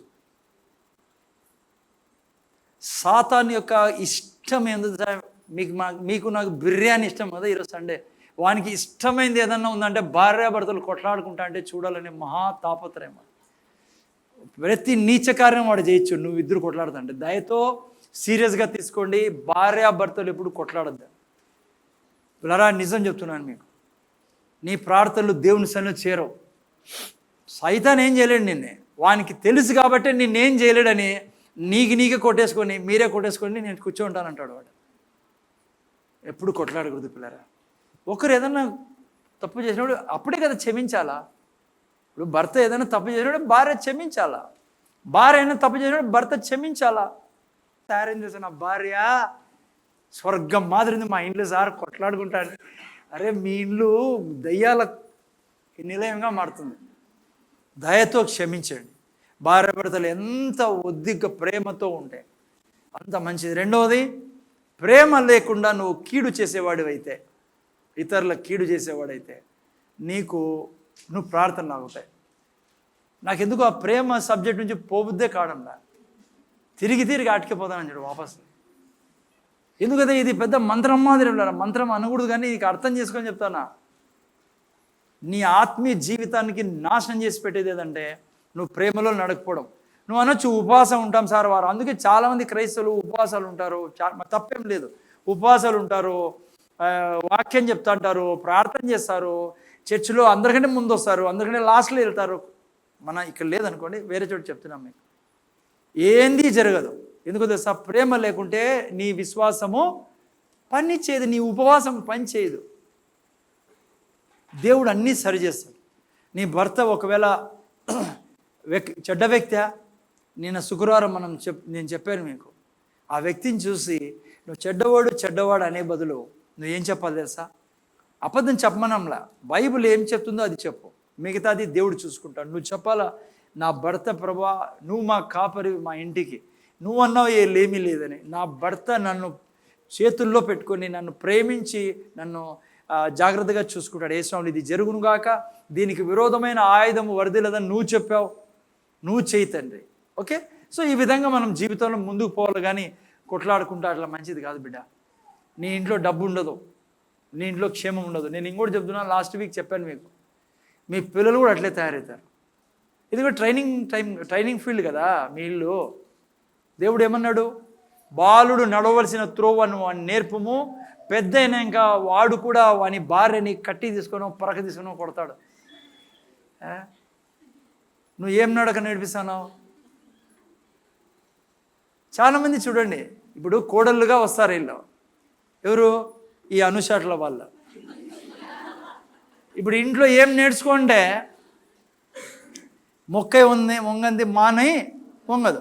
వీళ్ళు ఏం నేర్చుకుంటే ఇప్పుడు అత్తోళ్ళు ఇంటికి పోతానంటే ఫస్ట్ దయ్యం ఎవరు తెలుసా వీళ్ళకి? చెప్పండి. దయతో ఆ అత్త అంటుంది, నీ ఎందుకు పాపా నన్ను చూసి సరిపోదు నీకు. అదే జరుగుతుంది భూమి మీద. ట్రైనింగ్ ఫీల్డ్ ఏదో తెలుసా? దేవుని వాక్యం చెప్తుంది, బాలుడు నడవలసిన త్రోవ అంటే బాలుడు కానీ పాప కానీ మీరిద్దరూ కొట్లాడుకుంటూ ఉంటే భార్యాభర్తలు, నువ్వు అత్త గురించి ఎత్తేస్తా అంటే ఆ యప్ప వాళ్ళ అత్త గురించి ఎత్తేస్తా అంటే ఈ పిల్లలు ట్రైన్డ్ అయిపోయి బాగా బలిసిపోయి ఆ ఇంట్లోకి పోయి బాంబులు వేయడం మొదలు పెడతాడు. ఆ తల్లి అనుకుంటుంది, ఈ ఊరికన్నా పెళ్ళి చేసి కదరా బాబోయ్, శాంతితో ఆడో తింటా ఉండండి. ఈ మహాతల్లి వచ్చి అగ్గి పెడతాంది మా ఇంట్లో. వినాలి అట్లా మాటలు. ఎవరు ఏం సాధించలేరు. ప్రేమతో జీవించే మీ అత్త, ఒకవేళ మీ అత్త కఠోరమైంది ఉండొచ్చు. అమ్మా ప్రియా, మీ అత్త కఠోరమైందా? మారిపోతుంది. Just joking. మీరు చాలా సీరియస్గా తీసుకుంటారు నా ప్రీచింగ్ అని నా భయము. ప్రేమతో తీసుకుందాం, సంతోషం తీసుకుందాం. సో నా పాయింట్ ఏమంటే, ప్రేమ ఎప్పటికీ ఓడిపోతుంది. Love never fails. Love never, because God is love. So అందుకని ప్రేమతో వ్యవహరిస్తాం. ఓకే, నా పాయింట్ అది కాదు. ఓకే, విషయం ఏమంటే పిల్లరా, మీరు నేను అసలు ఎక్కడున్నాం మనం? ప్రధాన యాజకుడు. ఓకే, మందిరం గురించి ప్రధాన యాజకుడు నేర్చుకుంటాను. ఓకే, ఇప్పుడు నేను రెండు గుణాలు ఈరోజు చెప్పాలా, అప్పుడే 12 అవుతాను. 2 గుణాలు మహాయాజకుని గురించి, ప్రధాన యాజకుని గురించి, సారీ. ఆ తర్వాత రేపు వారం కొన్ని చూసుకుందాం. ఓకే, ఇప్పుడు 14 చూసుకున్నాం. 4:14 ఏం రాయబడింది నైనా? హెబ్రీ రాసిన పత్రిక పెట్టిండు నైనా, తెలుగు ఇంగ్లీష్లో పెట్టునైనా. 4:14 మనం ఏం చూసుకున్నాం? ఆయన ఆకాశం గుండా వెళ్ళి మన ప్రధాన యాజకుడు అక్కడ ఉన్నాడంట. ఓకే ఓకే అయితే ఇప్పుడు చూడండి, 14వ వాక్యంలో యేసు ప్రభు ఎక్కడున్నాడు? ఇప్పుడు చేరాడు, తిరిగి లేసదా? ప్రధాన యాజకుడుగా దేవుని యొక్క కుడిపార్శ్వం ఉన్నాడు. ఎందుకు ఉన్నాడు? 15వ వాక్యం తిప్పట్లే నేను. ఇక్కడ చూస్తే మన ప్రధాన యాజకుడు మన బలహీనతలు, first point, what he is doing there? Who is our high priest? Jesus Christ is our high priest. మన యొక్క ప్రధాన యాజకుడు ఏం చేస్తున్నాడు? మన ప్రధాన యాజకుడు మన బలహీనతలందు, ఓకే, మన బలహీనతలందు మనతో సహానుభవము లేనివాడు కాడు కానీ సమస్త విషయంలోనూ మనవలెను శోధింపబడినను ఆయన పాపము లేనివాడుగా ఉండెను. ఓకే, ఇంగ్లీష్లో వాడే ఉండే. ఏ వర్షన్ ఇది ఇంగ్లీష్లో? ఎన్కేజీవినా? ఎన్కేజీవి పెట్టు. ఎందుకు దీంట్లో పదం రాలేదు నాదే, నాకు రావాల్సిన పదం. ఓకే, మీరు ఇక్కడ చూసినట్లయితే ఎవరైనా ఇంగ్లీష్ బైబిల్ ఉందా? ఏమంటాడు అక్కడ? నేను కూడా తీసుకుంటాను. చాలా ఇంపార్టెంట్ పాయింట్ ఇది, మనకు కావాలా, చాలా అవసరం. 4:15 చూసినప్పుడు ఇక్కడ చూస్తే, for we do not have high priest who is unable to, okay నేను చదువుతున్నా, who is unable to sympathise with our weaknesses. అది చాలా ముఖ్యం. ఏం చేస్తున్నాడు అంటే అక్కడ ప్రధాన యాజకుడు అంటే, ఇక్కడ బైబిల్లో రాయబడింది సింపథైజెస్ అంటే, తెలుగులో ఏం రాయబడింది? ఆయన కనికరం చూపాడు. తెలుగులో పెట్టి పర్లేదు, ఇంగ్లీష్ చదువుతాం, తెలుగులో పెట్టేసే అందరి కోసం. దయ చూపేవాడు, సింపథైజ్. ఓకే, సారీ, జాగ్రత్త దినంలరా. ఈ సింపథైజ్ అనే పదానికి అర్థము ఏదో అయ్యో పాపము అది కాదు. మీరు యాక్చువల్ గ్రీక్లో ఈ యొక్క పదానికి అర్థం ఏమంటే, ఆయన కూడా మన యొక్క సమస్యలో మనతో పాటు నడిచేవాడు, షేర్ చేసుకుంటాడు, మన సమస్యని పంచుకుంటాడు. ఈయన యొక్క పని ఏంటంట? నా సమస్యను పంచుకునేవాడు. ముందర చూడండి, మీరు నేను చాలాసార్లు అనుకుంటాం కదా, నా యొక్క కష్టాలు ఎవరికి అర్థం అవుతాయి? భర్త అర్థం చేసుకోలేడు. నేను ఎంత ఏడ్చినా ఆయనకు అర్థం కావడంలే, నేను ఎందుకు చెప్తానో అర్థం కావడంలే. లేదంటే భర్త ఒకసారి అనుకుంటాడు, ఏం నా పరిస్థితి ఎందుకు? చాలాసార్లు మన అందరం కూడా ఎవరు అర్థం చేసుకునే దాన్ని. నేను మీకు దేవుడు యేసయ్య నీ ప్రధాన యాజకుడు నిన్ను బాగా అర్థం చేసుకునేవాడు, నీ కొరకు సింపతి చూపించేవాడు, నీకు ఆ సమస్యలో నీతో నడిచి నీకు సహాయం చేసి బయటకు వచ్చేటట్లు చేసేవాడు. ఉదాహరణకి చిన్న వయసులోనే తండ్రి చనిపోయాడు. ముందర చూడండి, ఆయన మా డాడీ ఉండింటే నాకు ఇట్లా ఉండేదా బ్రదర్ గతి, మాకు ఈ అప్పులు వేయాలి, అలాంటి కష్టాలు వచ్చేటివా అని ఎన్నోసార్లు నువ్వు ఏడ్చుకుంటున్నావు కదా. దీనికి అర్థం ఏమో తెలుసా? ఆయన ఎందుకు ప్రధాన యాజకుడుగా అక్కడ ఉన్నాడంటే మీ డాడీ స్థానాన్ని భూమి మీద ఆయన తీసుకునేదానికి. మీ డాడీ లేకున్నా ఆయన నీలో డాడీగా నీకు సలహా ఇస్తూ మీ డాడీ కంటే ఎక్కువగా నిన్ను ఆ యొక్క బాధలో నుంచి తీసుకెళ్లేవాడు ఆయన. అందుకే ఆయన ఉండేది ప్రధాన యాజకుడుగా. చాలాసార్లు చాలా బలహీనతల్లో, అనారోగ్యంలో, పీడలో అయిపోతున్నాం. నేను లాస్ట్ శుక్రవారం చెప్పాను, డాక్టరే అంటాడు అనుకోండి, మేము ఏం చేయగలమ్మా, చేసేదంతా చేసినాము, ఇంకేం చేయమంటావు, తీసుకోండి ఈ వ్యక్తి అని అంటాం. ఆడిపోతాడు మనిషి. ఆ స్థితిలో కేవలం దయ చూపించేవాడు కాదు ఆయన, ఆ స్థితిలో నీతో ఉండి నడిచేవాడు, నీకు విజయం ఇచ్చేవాడు. అది ఈ యొక్క పదానికి అర్థం ప్లరా, అది ఆయన డ్యూటీ. అందుకే ఆడు ఉండేదా ఈరోజు ఆయన. నువ్వు అప్పుల్లో ఉన్నావు, ప్రభా నాకు సహాయంతో నేను పైకి రాలని ఎంత ప్రయత్నం చేస్తున్నా, నాకు సహాయం చేసేదానికి ఉండేది. నువ్వు అప్పుల్లో ఉండడం ఇష్టం లేదు, ఎందుకో తెలుసా? ఆయన ఇవన్నిట్లో అవి వెళ్ళాడంట. అదే చదివాం. ఏమైంది నేను ఆఫ్ చేసావు? ఇవన్నిట్లో అవి వెళ్ళాడంట ఆయన, కానీ పాపం చేయలేదని చదువుకున్నాం మనం 15వ వాక్యంలో. ఇవన్నిట్లో అనుభవం ఉంది ఆయనకు. తెలుగులో పెట్టు సార్లే, తెలుగులో పెట్టు. అన్నిట్లో అనుభవం ఉంది. నేను ఏం చెప్పాలనుకుంటానంటే కొన్ని విషయాలు చెప్పాలి, వింటానండి. అందుకే దేవుడు శరీరంలో వచ్చాడు పిల్లరా. ఆత్మ ఏముంటే ఆయనకు అర్థమయ్యేది కాదు. జ్వరం అంటే ఏమో ఆయనకు అర్థమయ్యేది కాదు. ఫాదర్ చనిపోతే ఎంత బాధ ఉంటుందో. ఒక ఆడపిల్లకి పెళ్లి చేయాలా, ఫాదర్ లేడు, ఇలాంటి కొన్నిసార్లు డైవర్స్ ఇచ్చి వెళ్ళిపోయి ఉంటారు. కొంతమంది చీట్ చేసి వెళ్ళిపోయి ఉంటారు. కొంతమంది మోసం చేసి రకరకాలుగా మనిషి పిడలో వెళ్తున్నాడు పిల్లరా. నా ప్రధాన యాజకుడు ఏ సమస్యలో నువ్వు వెళ్తున్నా మనల్ని ఆ యొక్క సమస్య నుంచి తప్పించి మనకు విజయం ఇచ్చేవాడు ఆయన. చాలా ప్రేమించే దేవుడు మనకు ఉండేది. అందుకే శరీరంలో ఎందుకు వచ్చాడు ఆయన? అర్థం చేసుకునే దానికి మనల్ని. ఆత్మ ఏంటి ఆయనకు అర్థమయ్యేది కాదు. ఇప్పుడు శరీరంలో వచ్చాడు. ఆయనకు తండ్రి ఇచ్చిపెట్టాడు, యేసుప్రభుకి. ఆయన రోగయ్యాడు, ఏడా సిలువలో బీదోడయ్యాడు ఆయన. ఆయన కూడా అందరూ వదిలేశాడు, బంధువులంతా. వాళ్ళ అన్నదమ్ములు, రే నువ్వు రాదు మా ఇంటికి. ఎవరు నువ్వు? 3.5 సంవత్సరం యేసుప్రభుని ఇంట్లోకి రానిలా. వచ్చినా మాట్లాడేవాళ్ళు కాదు, వాళ్ళ శత్రువులుగా చూసేవాళ్ళు, సొంత అన్నలే తమ్ముళ్ళే అందరూ. అందుకని ఆయన అన్ని పెయిన్లో వెళ్ళాడు కాబట్టి నీకు సహాయం చేయగలడు. ఒక వార్త చెప్తాను నేను ముందర. ఇది క్రైస్తవులు ఉన్న దుర్మార్గపు ఆలోచన. దేవుడు నీకు నువ్వన్నా నేనన్నా కోపంతో లేడు.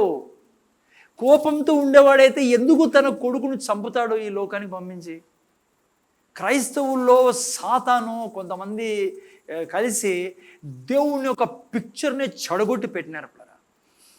దేవుడు నిన్ను నన్ను శిక్షించే దేవుడు కాదు ఆయన. నీ గురించి నా గురించి కోపంలో లేడు. నీ గురించి నా గురించి పగపట్టే దేవుడు కాదు ఆయన. నీకు నాకు సింపతి చూపించే దేవుడు. ఎందుకంటే ఆయనకు తెలుసు ఈ భూమి మీద ఏం జరుగుతుంది నీ జీవితంలో అని. ఆయన ప్రధాన యాజకుడు ఎందుకు అక్కడ ఉన్నాడంటే నీ కొరకు నా కొరకు నీకు నాకు సహాయం చేసేదానికి. ఆయనే కోపంతో ఉంటే ఎవడున్నాడో మనల్ని కాపాడేవాడు.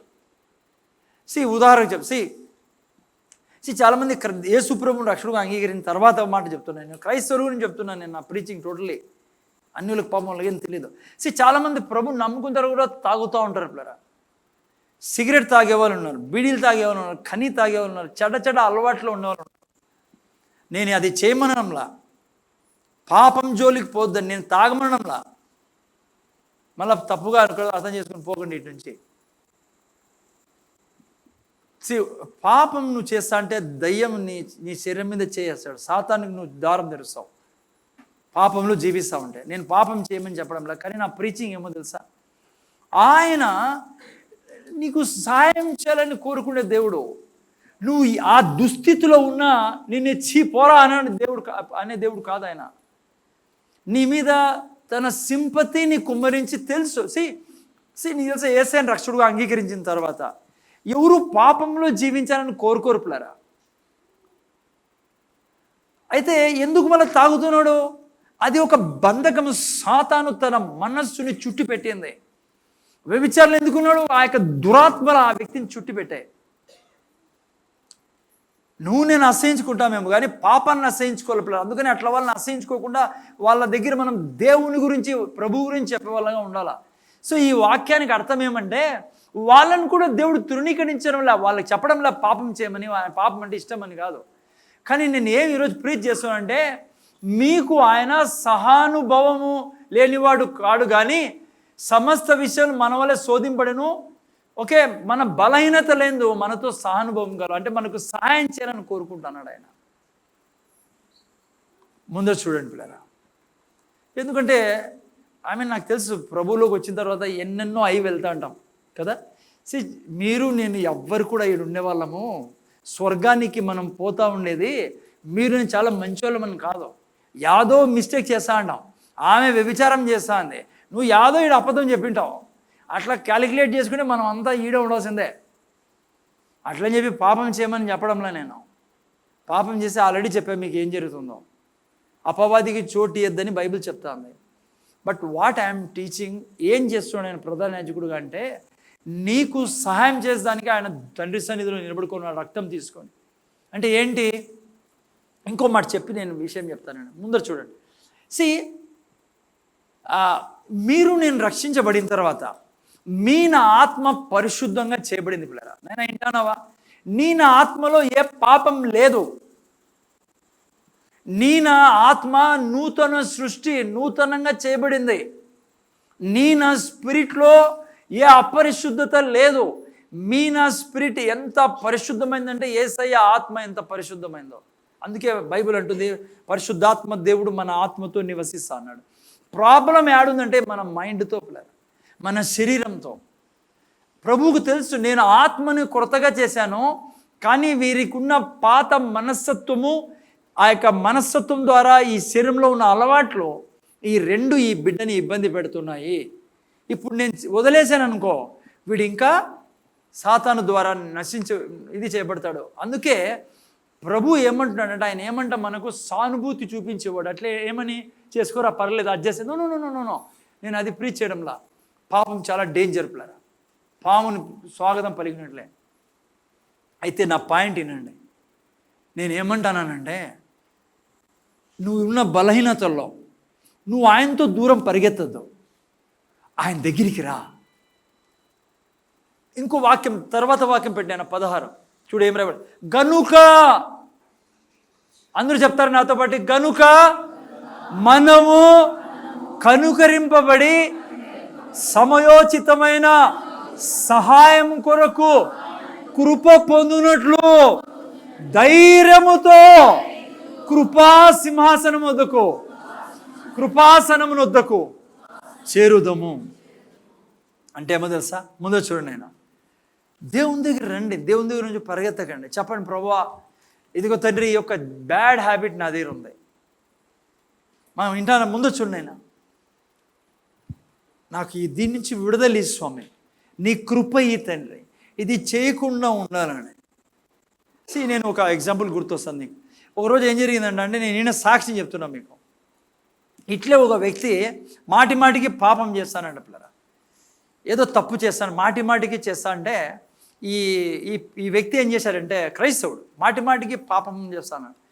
ఈ వ్యక్తికి ఇష్టం లేదు. నేను ఆల్రెడీ చెప్పాను కదా, నువ్వు రక్షింపడిన తర్వాత పాపంలో ఉన్న ఎవరికి ఇష్టం ఉండదు పిల్లరా. నువ్వు నిజంగా రక్షింపడింటే పాపంలో జీవితం ఇష్టం ఉండదు. నువ్వు కుటకలాడుతూ ఉంటావు. ఒకవేళ పాపం నీలో నువ్వు చేస్తా అంటే ఏదన్నా భయంతో ఏదైనా చేస్తా అన్నా సరే. ఈ వ్యక్తి ఒక పాస్టర్ దగ్గరికి వెళ్ళాడు. పాస్టర్తో అన్నాడు, అంకుల్ ఇట్లా పరిస్థితి, నేను ఈ పాపం నుంచి బయట రాకుండా మాటి పాపం చేశాను. ఆయన ఏం చెప్పాడు తెలుసా? నువ్వు మాటి మాటికి పాపం చేశానంటే నువ్వు ఆల్రెడీ రక్షణను పోగొట్టుకున్నావు అన్నాడు. ఆల్రెడీ రక్షణని పోగొట్టుకున్నావు. ఆ వ్యక్తి అటు నుంచి బయటకు వచ్చి, ఏందిరా నా కర్మ ఎట్లయిపోయా, రక్షణ పొందుకోండి, ఇప్పుడు నేను అది కూడా పోగొట్టుకున్నా, ఇంకా ఏముంది నా జీవితంలో, సరేలే ఇంకెట్లా రక్షణ పోయింది కదా అని ఇంకా పాపం చేయడం మొదలుపెట్టాడు. ఆయన ఏ స్థితికి వచ్చాడంటే, లాస్ట్కి అట్లా బతికి కొన్ని ఏళ్ళ తర్వాత ఆయన ఆయన రోజు ఏడిపే, ఆయన జీవితంలో మనసు హృదయం ఒప్పుకోతులేరా. ఒకరోజు ఇంకో దైవజనునికి అయ్యా అని ఏడ్చుకుంటూ ఫోన్ చేశాడండి. ఏం నా జీవితం ఇట్లా, ఫ్రెండ్ అతను ఫ్రెండ్కి చేశాడండి, ఆయన క్రైస్తవుడు దైవజనుడు. అప్పుడు ఆ దైవజనుడు చెప్పాడు, ఎవరు నీకు చెప్పాడు ఆ మాట, తప్పది, అబద్ధం, నువ్వు రా నా దగ్గరికి అని చెప్పి అప్పుడు ఈ వాక్యాలు చూపించి చెప్పాడంట. అన్నానంట ఆయనతో, నేను అదే మీకు చెప్తున్నా, నువ్వు దేవుని దగ్గర పెట్టు ప్రభువా, నాకు అబద్ధము మాటికి బయటకు వస్తుంది, అబద్ధమే వస్తుంది ప్రభువా. నువ్వు అందరితో టోపీ వేయచ్చు అందరికీ, కానీ నీకు నువ్వు టోపీ వేసుకోలేవు. అర్థం కాలేదు టోపీ అంటే. ఓకే, అందరికీ నువ్వు పెద్ద ఇంకా జుమ్ మాదిరి కనపడచ్చు. మీరు అర్థం చేసుకోవాలంటే నా పరిస్థితిని. ఓకే, ముందర నువ్వు అబద్ధం మిగతా వాళ్ళకి తెలియకుండా నువ్వు అట్లా హైడ్ చేయొచ్చు, కానీ నీకు తెలుసు నువ్వు ఎవరో, అది నేను పీడిస్తూ ఉంటుంది నువ్వు రక్షింపడి ఉంటే. సో నా పాయింట్ ఏమంటే, నువ్వు చెప్పాలా, అయ్యా ఇది నా పరిస్థితి, నువ్వు తప్ప నన్ను ఎవరు బయటికి తీయలేరు. నువ్వు ఆల్రెడీ నేను నీకు శత్రువుగా ఉన్నప్పుడే, నీకు నాకు ఉగ్రవాదం ఉన్నప్పుడే నీ ఉగ్రత నా మీద రాకుండా నువ్వు నా మీద దయదలిచావు. ఇప్పుడు నా యొక్క మైండ్ ఇదే అలవాటుతో ఉంది. భార్యను చూస్తే నాకు ఎక్కలేని కోపం వస్తుంది. నాకెందుకో ప్రేమ అంటాడు కానీ ఆయన నాకు చూసి ఎవరినో పొడుస్తామనిపిస్తుంది రోజంతా. ఎవరో కత్తి పేతురులాగా. ఓపెన్గా దేవుని దగ్గర చెప్పండి మీరు, అది నా పాయింట్. ఆయనే ఏమంటాడు, ధైర్యంగా నేను నీకు అడుగుతా, గుండెల మీద చేసుకొని చెప్పండి, ఎవరో ఉన్నాడా ధైర్యంగా పోయేవాడు ఆయన దగ్గరికి? ఉన్నాడా అట్లా? అంటే నేను ఏ పాపం చేయాలి ధైర్యంగా సైజు పక్కన తప్పుకో, ఉన్నాడా మీలో ఎవరున్నాడా? మనందరము ఆయన కృప ద్వారా ముందుకు వెళ్తున్నాం. అట్లని చెప్పి పాపంలో జీవించమని చెప్పడంలా నేనేం చెప్తున్నాను తెలుసా, నేను ఎప్పుడు ఆయన దగ్గర ఓపెన్గా కృపను అడగాల. అయ్యా మొబైల్ పట్టుకోకుండా ఉండలేకపోతానా? చాలామంది ఏమంటుంది, నువ్వు మొబైల్ మాటి చూసాను, నువ్వు అయిపోయా, నేను రక్షణ పోడుకున్నావు, నువ్వు అంతే నరకమే నీకు. నువ్వు అది కాదు నేను చెప్తాను. నువ్వు ఆయన కృప లేనిది ఏది సాధించలేవు. నువ్వు చెప్పు ప్రభా, మొబైల్ లేనిది బతకలేకపోతానా, నా పరిస్థితి నీకు తెలుసు, నీ కృప ఈ తండ్రి. కంటిన్యూ చెయ్యి, దేవుణ్ణి అడుగు, ధైర్యంగా ఆయన దగ్గరికి వెళ్ళు. నువ్వు హింసించుకోకు, నువ్వు దేవుడిని అసహించుకోకు, దేవుణ్ణి అసహించుకోడు, నువ్వు దేవుని దగ్గర రా. అది ప్రధాన యాజకుని యొక్క పని. ఏం చేసేవాడు కింద ప్రధాన యాజకుడు చెప్పండి? తండ్రి సన్నిధిలో రక్తం తీసుకుని పోయేవాడు. యేసుప్రభు ఏం చేస్తున్నాడు మన కొరకు? వాళ్ళ విజ్ఞాపన చేస్తున్నాడు. అందుకే సాతాను ఎందుకు యేసుప్రభుని నమ్ముకున్న తర్వాత మీరు చూస్తే చాలామంది ఇట్లా లటకాయించేటారు, జీవితంలో సంతోషం ఉండదు. ఎందుకో తెలుసా? వాడు వీళ్ళని చిత్రహింస పెడతా ఉంటాడు. జాగ్రత్త, నేను వేరే పాయింట్లోకి వెళ్ళి ముందర చూడండి. అందుకే ఎప్పుడు మనం బతకాల్సిన విధానం ఏంటంటే పిల్లరా, వాక్యం మీద. సాతాను అంటాడు, నువ్వు పాపాత్ముడు రా, అందుకే కోప్పడినావు, లేదంటే ఇంకా ఏదేదో వాడు చెప్తా ఉంటాడు పిల్లరా.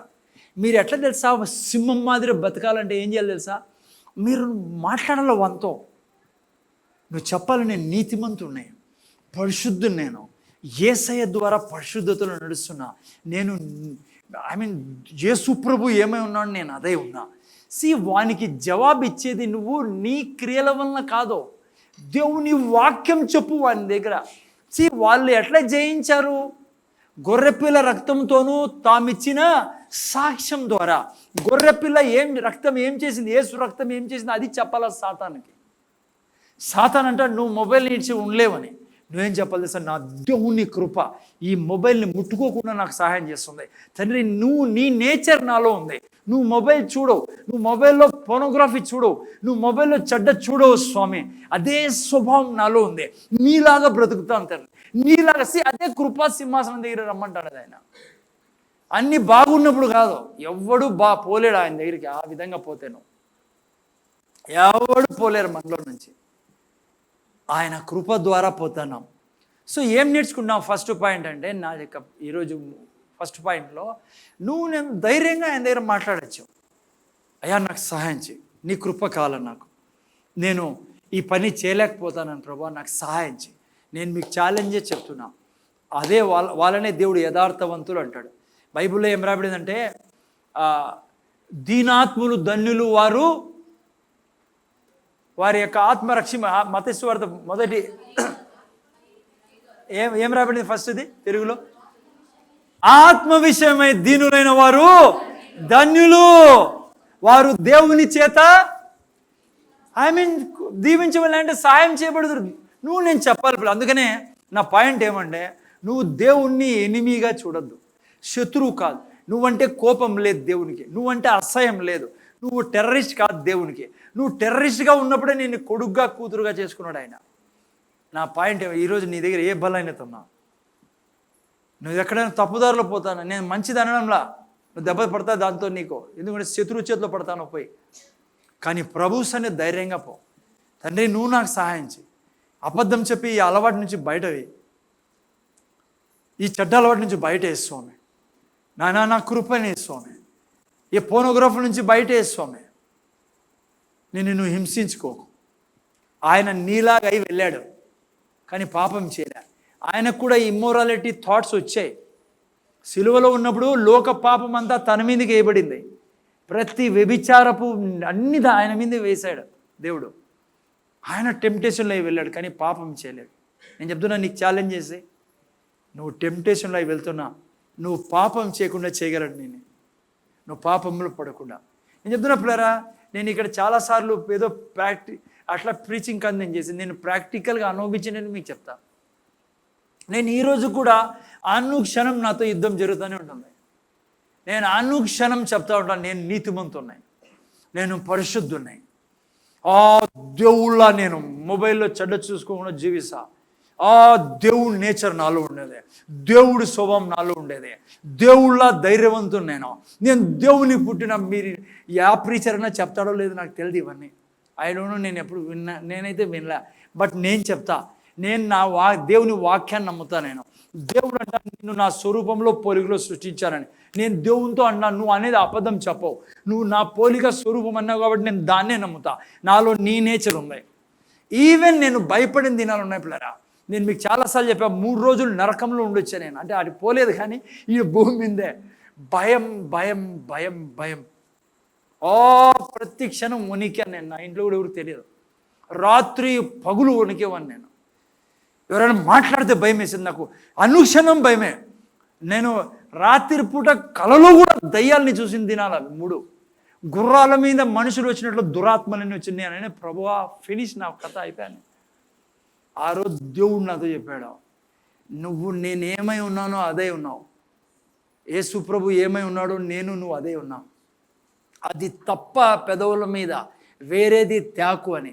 ఆ క్షణం పుల్పిట్ మీద నేను ఎప్పుడు చెప్తాను, ఈ క్షణం నేను భయపడిన దినమే లేదు పిల్లరా. ఎన్నో సమస్యలు వచ్చినా కూడా నేను ఇదే చెప్తా, దేవుడు ఎంత ధైర్యవంతుడు అంతే ధైర్యవంతుడు నేను, దేవుడు ఎంత జ్ఞానం నేను అంత జ్ఞాని.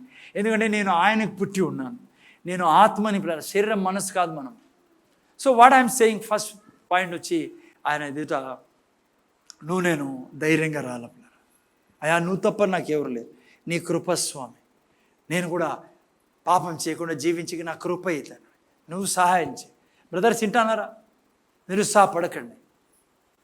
మన ప్రధాన యాజకుడు మనతో సానుభూతి చూపించేవాడే. సానుభూతి అంటే అయ్యోయ్యో అనేవాడు కాదు. సహా అంటే నీతో పాటి సిన్లో నీతో వచ్చి నేను బయటికి పడేసేవాడు ఆయన, ఆ దయ్యం నుంచి బయటకు పడేసేవాడు ఆయన, ఆ పోనోగ్రఫీ నుంచి, ఆ యొక్క బ్యాడ్ థింకింగ్ నుంచి. నువ్వు చెప్పు ప్రభు అవుతాడు, ప్రభు నాకు ఈ యొక్క థింకింగ్ వస్తాయి, ఈ చెడ్డ ఆలోచన వస్తుంది ప్రభు, కానీ నేను నీకు పుట్టి ఉన్నాను ప్రభా, నీ స్వభావం నాలో ఉండేది, అదే రాజ్యం చేయను గాక, నీలాగే నేను స్త్రీని చూస్తాను. నేను వారం మేము చూసుకున్నాం, యేసు ప్రభువు వచ్చి శిష్యులు అన్నారు, అయ్యో విశ్వాసం పెంచు మాలో, మేము క్షమించలేకపోతున్నాము. చదివారు కదా నిన్న వారము. యేసు ప్రభు అన్నాడు, ఎవ్వరు తప్పు చేసినా క్షమించు. ఎన్నిసార్లు క్షమించాలి ప్రభు అన్నాడు పేతురు. యేసు ప్రభు అన్నాడు 490 సార్లు అన్నాడు. పేతురికి కరెంటు కొట్టినట్లయింది. వెంటనే అంటాడు, అయ్యా నాలో విశ్వాసాన్ని పెంచును, నా చేత కాదు, వీళ్ళని చూసి నేను కసక్కని పొడసబుద్ధి అవుతుంది, కానీ నువ్వు చూసి ఎప్పుడూ క్షమించమంటావు. అందుకే కత్తి పెట్టుకుని ఉండవు, కసక్కని తెంచడం లేదా చెవుని. మళ్ళీ యేసుప్రభు అన్నాడు, కత్తి పట్టుకుంటే కత్తితోనే చస్తావని. జాగ్రత్త దినంలోరా. ఏమన్నాడు యేసుప్రభు చెప్పాలి, ఏమన్నాడు? రా మోకాళ్ళ మీద కూర్చోండి రా, రే నీళ్ళు తానరా చిలకరిస్తాను అన్నాడా? ఏమన్నాడు చెప్పండి? సింపుల్గా కొట్టేశాడు. నువ్వు నోరు తెరిచి ఈ చెట్టుని పోయి సముద్రంలో పడమని నాటబడమని చెప్తే అది పోయి నాటబడుతుంది. ఏమన్నా ఆన్సరా సార్? దీనికి దానికి ఏమన్నా సంబంధం ఉందా? చాలా సంబంధం ఉంది. నీకు నేను అదే చెప్తాను. నువ్వు అంటాను అనుకో, చెడ్డ వ్యభిచారపు ఆలోచనలు వస్తాయి సార్ నాకు. బయటకు ఎవరికి చెప్పుకోలేను, భార్యకా చెప్పలేను, పిల్లలకా చెప్పలేను. నేను ఎవరికి చెప్పాలో దిక్కు తెలియడంలా నాకు. నా కోరిక లేదు, కానీ ఆ ఆలోచనలు వస్తాయి, ఆ తలంపులు వస్తాయి నాకు. బ్యాడ్ తలంపులు వస్తాయి. పడుకుంటే కళలు అవే వస్తాయి. ఎవరు చెప్తావు? అదే నేను ప్రీచ్ చేస్తాను అనేది. నీ ప్రధాన యాజకున్నాడు. నువ్వు ఏం చేయాలి తెలుసా? నేను పరిశుద్ధున్నాయి, రక్తముతో కడగబడిన, యేసు రక్తంతో కడబడిన శ్రేష్టమైన జీవితం నాది, పరిశుద్ధమైన జీవితము, దేవుడు తన నేచర్ ఇచ్చిన జీవితము. యేసు ప్రభు ఏమై ఉన్నాడో ఆ స్వభావంలో నేనున్నా. అదే యేసు ప్రభు చెప్పినది. ఎందుకు చెట్టు నువ్వు చెప్పడం ఏముంది? విత్తనం లాంటిది బిడ్డ. నీ వాక్యం విత్తనం. నువ్వు ఎంత చెప్తావో అంత పరిశుద్ధమైన జీవితం జీవిస్తావు, అంత శ్రేష్టమైన జీవితం జీవిస్తావు. అందుకే బైబిల్ ఛాలెంజ్ చేసేది క్రీస్తుని పోలి జీవించమని. నువ్వు ఎప్పటివరకు నోరు తెరిచి ఒప్పుకోవో నువ్వు ఎవరో యేసుక్రీస్తులో, నువ్వు పోర్నోగ్రఫీ నుంచి బయటపడలేవు. నువ్వు హింసించుకున్నావు అనుకో, నేను దరిద్రుని శాపు అది ఇది కొంతమంది భయపడిచి పెట్టేస్తారు. నేను మళ్ళా చెప్తున్నా, పాపం చేయమని చెప్పడంలా, నేను ఈజీ వే చెప్తున్నా పాపం నుంచి బయటకు వచ్చేదానికి. బైబిల్లో నుంచి చూపిస్తున్నాను. అర్థమైందా? ఈజీ పాపం నుంచి బయట రావడం ఎక్కడుందో తెలుసా? ఈజీ నీ నోట్లో ఉంది. నువ్వు నోరు తెరిచి ప్రభు దగ్గర చెప్పాను, ప్రభువా నీకు పుట్టా, నీ నేచర్ నాలో ఉండేది, ఈ యొక్క బలహీనత బయటకు వచ్చేదాన్ని కృప ఇయ్యి తండ్రి, నువ్వు నాకు సహాయం చేయి తండ్రి. నువ్వు కంటిన్యూ కా. ఇంకోటి చెప్తున్నా అయినా ముగించే ఉంది ఈ పాయింట్ని. 2 రోజులు చెప్పాను సార్, అయినా పోలేదు సార్. 3 రోజులు చెప్పాను సార్. నో పోయేంత వరకు నువ్వు చెప్తానే ఉండాలా. నీ వాక్యం చెప్పాలా, ఆయన కృపని పొందుకోవాలా. ధైర్యంగా దేవుని దగ్గర పో, నిలబడు దేవుని దగ్గర. యేసుక్రీస్తు నామంలో వచ్చాను తండ్రి నేను అంటే ఇట్లా పోద్దని చేతులు పెట్టినా మాదిరి. అలా కొంతమంది నమ్మకలేదు. మా పాస్టర్ చెప్పినాడు, దేవా ఎవడో నువ్వు అది చెప్పడంలే.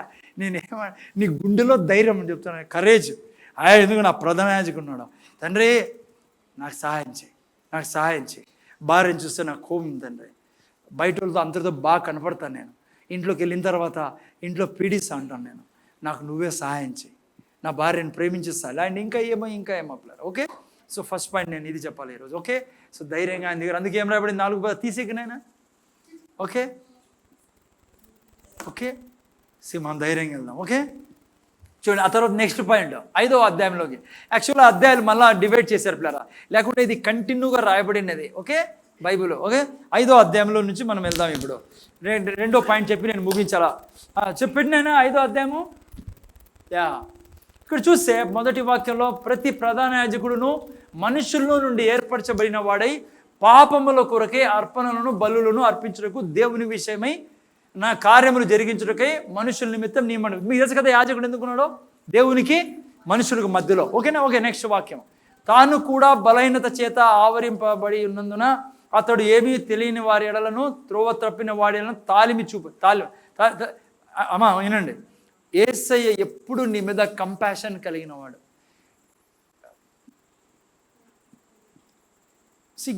చచ్చిపోయినా మర్చిపోద్దండి ఇది. ఏంది? యేసయ్యకి నువ్వంటే చాలా ఇష్టమ్మా. దేవునికి నువ్వు చాలా ఇష్టం బిడ్డ. నీ మీద ఎప్పటికైనా కోపం లేదురా. ఆయన కోపం అంతా ఆల్రెడీ వదిలేశాడు. ఎవరి మీద? యేసయ్య మీద. మొత్తం పగ తీర్చుకున్నాడు. నీ మీద ఉన్న పగ అంతా ఎవరి మీద తీర్చుకున్నాడు? యేసయ్య మీద. ఓకే, ఆయన్ని శత్రువుగా ఎంచకండి. ఆయన ఎందుకు రోగంలో పెడతాడు? రోగంలో పెడితే యేసయ్య మీద ఆలేస్తారు రోగాలు. బీదరికంలో నేను పెట్టాలని ఎందుకు ఆయన బీదరికం ఆయన మీద వేస్తాడు? అట్లని చెప్పి నేను మీకు చెప్పడం లూజ్గా బతుక్కో ఏం కాదులేని లేదు. ఇంకోటి ఉన్నాడు కదా నేను నాశనం చేసేదానికి. ఇంకోటి చెప్తున్నా, నువ్వు పాపంలో కంటిన్యూ కావడం వలన కృప దగ్గర రాకుండా, దేవుని దగ్గర రాకుండా నువ్వు రక్షణ పోగొట్టుకునే అవకాశం కూడా ఉంది. పాపాన్ని నేను రికమెండ్ చేయడం భయంకరమైంది అది. ఆల్రెడీ ముందే చెప్పాను కదా మీకు. పాపంలో నువ్వు జీవిస్తా అంటే, ప్రేమలో లేకుండా కీడులో జీవిస్తా అంటే ఏం జరుగుతుంది? అనవసరంగా అనారోగ్యాలు పడతారు, అనవసరంగా కష్టాలు పడతారు. కానీ నా పాయింట్ ఏమంటే, నువ్వు ఎప్పుడు ఇది అనుకో, దిక్కులేని దాన్ని నేను, దిక్కులేను, నా వీక్నెసెస్, నా బలైన లేదంటే నా అప్పుల్లో నా ఎవరున్నారు నాకు, నీ దేవుడు, నా దేవుడు మన కొరకు ఉన్నాడు మా. ఓకే, ఆ తర్వాత చూడండి 3వ వాక్యం పెట్టినైనా, ఈ హేతువు చేత, ఆ హేతువు చేత ప్రజల కొరకు ఎలాగో అలాగే తన కొరకు పాపం నిమిత్తం అర్పణ చేసిన వాడే ఉన్నాడు. Okay, next. మరియు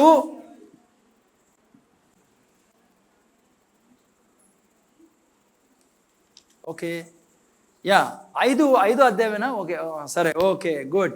3:4లో 4వ వాక్యం, మరియు ఎవడును ఈ ఘనత తనకు తానే వహించుకున్నాడు కానీ అహరోను పిలువబడినట్లుగా దేవుని చేత పిలువబడిన వాడై ఈ ఘనత పొందును. ఓకే, 5వ వాక్యం కూడా పెట్టేశాను. అటువలే క్రీస్తు కూడా ప్రధాన యాజకుడగుటకు తన్ను తానే మహిమపరచుకొనలేదు కానీ నీవు నా కుమారుడవు, నేను నిన్ను కని ఉన్నాను అని ఆయనతో చెప్పిన వాడు ఆయన మహిమపరచను. ఓకే, ఆ ప్రకారమే నీవును మెల్కీసెదెకు యొక్క క్రమం చెప్పున నిరంతరము యాజకుడై ఉన్నావని మరి ఒక చోట చెప్పుచున్నాడు. ఓకే, ముందర చూడండి, సెకండ్ పాయింట్లోకి వెళ్తున్నాం. దేవుడు, నేను చూసుకున్నాం, ప్రధాన యాజకుడిగా ఎవరిని నిర్మించాడు? అహరోన్ని. లేవి వంశంలో నుంచి అహరోన్ని ప్రధాన యాజకుడిగా పెట్టాడు పేర. ఓకే, అయితే ఇక్కడ చూస్తే ప్రభు అంటాడు, నేను ప్రధాన యాజకుడిని, ఓకే, నేను ఇప్పుడు ప్రధాన యాజకుడిగా, ఓకే, ఎక్కడున్నాం ఇప్పుడు? దేవుడు, మనం బైబిల్లో చూసుకుంటే మోషే ద్వారా అహరోన్ని ప్రధాన యాజకుడు పెట్టాడు. ఇక్కడ వచ్చినప్పుడు దేవుడు అంటాడు, నేను ఈ ప్రధాన యాజకత్వాన్ని మారుస్తాను. అదే ఇక్కడ రాయబడి ఉండేది. ఇప్పుడు ఆయన బైబిల్ అంటుంది, యేసు ప్రభుని ప్రధాన యాజకుడుగా, అటువలే క్రీస్తు కూడా యేసు ప్రభుని నేను ప్రధాన యాజకుడుగా చేయబోతున్నా. ఇది 5-6 వాక్యం కూడా పెట్టినాను. 5-6 వాక్యం. ఆ ప్రకారమే యేసు ప్రభుని గురించి మాట్లాడుతూ అంటాడు, ఆ ప్రకారమే నువ్వు మెల్కీసెదెకు యొక్క క్రమం చెప్పున నిరంతరము యాజకుడై ఉన్నావని మరి ఒక చోట చెప్పుచున్నాడు. అంటే ఈనండి, ఇంతవరకు యాజకత్వాన్ని ఎవరి చేతిలో పెట్టాడు దేవుడు? లేవీల చేతిలో పెట్టాడు. మోషే ద్వారా లేవీలను ఎన్నుకుని వాళ్ళ యాజకత్వం వస్తుంది. ఇక్కడ అంటాడు దేవుడు అంటాడు, తండ్రి అంటున్నాడు, నేను ఇక నుంచి ఈ యాజకత్వాన్ని మార్చి నేను మెల్కీసెదెకు క్రమము చెప్పున యేసు క్రీస్తుని ప్రధాన యాజకుడుగా పెడుతున్నాను. ఓకే, మీరు చూసినట్లయితే ఇక్కడ దీంట్లో చూడండి, ఆ ప్రకారమే నువ్వు మెల్కీసెదెకు యొక్క క్రమం చెప్పున నిరంతరము యాజకుడివై ఉన్నావు. ఇప్పుడు దేవుని కోరిక, నేను నిరంతరము యాజకుడుగా ఉండే యేసు ప్రభుని యాజకుడుగా చేయాలని. అంతకుముందు మనం చూసుకున్నాం, యేసు ప్రభు ఏ గోత్రానికి చెందినవాడు? యూదా గోత్రానికి చెందినవాడు. కానీ యూదా గోత్రం నుంచి ప్రధాన యాజకులుగా ఆయడానికి వీలు లేదు, ఎందుకంటే లేవి గోత్రం నుంచి కావాల్సిందే.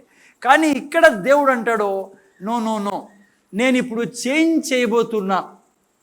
ఎందుకు సార్ యేసు ప్రభుని ప్రధాన యాజకుడుగా చేయబోతున్నావు? అది కూడా మెల్కీసెదెకు. నేను చెప్తా, మెల్కీసెదెకు అంటే దేవుడు అంటాడు, నేను నూతన సృష్టిని తేబోతున్నాను కాబట్టి ఆ యాజకత్వాన్ని ఆపేస్తున్నా, ఇప్పుడు క్రొత్త యాజకత్వాన్ని తీసుకొస్తున్నా. ఏ యాజకత్వాన్ని తీసుకొస్తున్నావు ప్రభు అంటే మెల్కీసెదెకు క్రమము చెప్పున. మెల్కీసెదెకు క్రమం చెప్పున యాజకత్వము. ఎవరి మెల్కీసెదెకు? అది మనకు తెలుసుకోవాలా. చాలా మిస్టీరియస్ పర్సన్ ఈయన బైబిల్లో, కానీ మనం తెలుసుకోబోతున్నాం మెల్కీసెదెకు ఎవరో. ఎందుకో తెలుసా?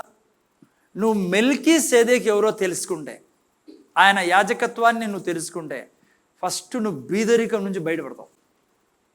దరిద్రము, బీదరికము, అప్పులు, ఈ పరిస్థితి, ఆర్థిక స్థితి నుంచి నువ్వు బయటపడతావు. నేను మెల్కీసెదెకు గురించి చెప్పకముందే చెప్పేస్తాను. ఓకే, ఎవరి మెల్కీసెదెకు? 7వ అధ్యాయంలోకి రాను నాన్న. 7వ అధ్యాయంలోకి మీరు చూస్తే 14 నుంచి చదివేసేనైనా, ఎవరైనా చదివేసేయండి, అక్కడ స్క్రీన్లో కూడా పెట్టేసేయండి. మన ప్రభువు ఆ, యూదా సంతానమందు జన్మించిననుట ఆ, స్పష్టమే. ఆ, ఆ గోత్ర విషయములో ఆ. యాజకులను గురించిన మోషే ఏమీ చెప్పలేదు. ఆ, మరియు శరీరానుసారంగా నెరవేర్చబడు ఆజ్ఞగల ధర్మశాస్త్రమును బట్టి ఆ. కాక నాశనము లేని జీవమునుకున్న ఆ శక్తిని బట్టి ఆ, నియమింపబడిన మెల్కీసెదెకును పోలిన వాడైన ఆ. వేరొక యాజకుడు వచ్చి ఉన్నాడు. చూసారా, మెల్కీసెదెకు పోలిన వేరే యాజకుడు వచ్చినాడు. ముందు ఎవరు యాజకుడుగా ఉండేవాడు? మోషే లేవీని ఎన్నుకున్నాడు, లేవీల్ని. దాంట్లో నుంచి అహరోన్ని ఎన్నుకున్నాడు. అయితే ఇక్కడ ఏమంటానంటే, అహరోన్లో ఉన్న బలహీనత ఏంటంటే, ఆ యాజకత్వంలో ఉన్న బలహీనత ఏంటంటే, దేవుడు ఎన్నుకున్నవాడే, ఆ తర్వాత ఏ లోపం లేనివాడని చూసుకున్నాం. 3 గుణాలు ఏముండాలమ్మా ప్రధాన యాజకుల్లో? ఒకటి లేవి గోత్రీకుడు, రెండవది ఏ డిసెబిలిటీ ఉండకూడదు ఆయనలో, అంటే ఏ అవిటితనం ఏమి ఉండకూడదు, ఓకేనా?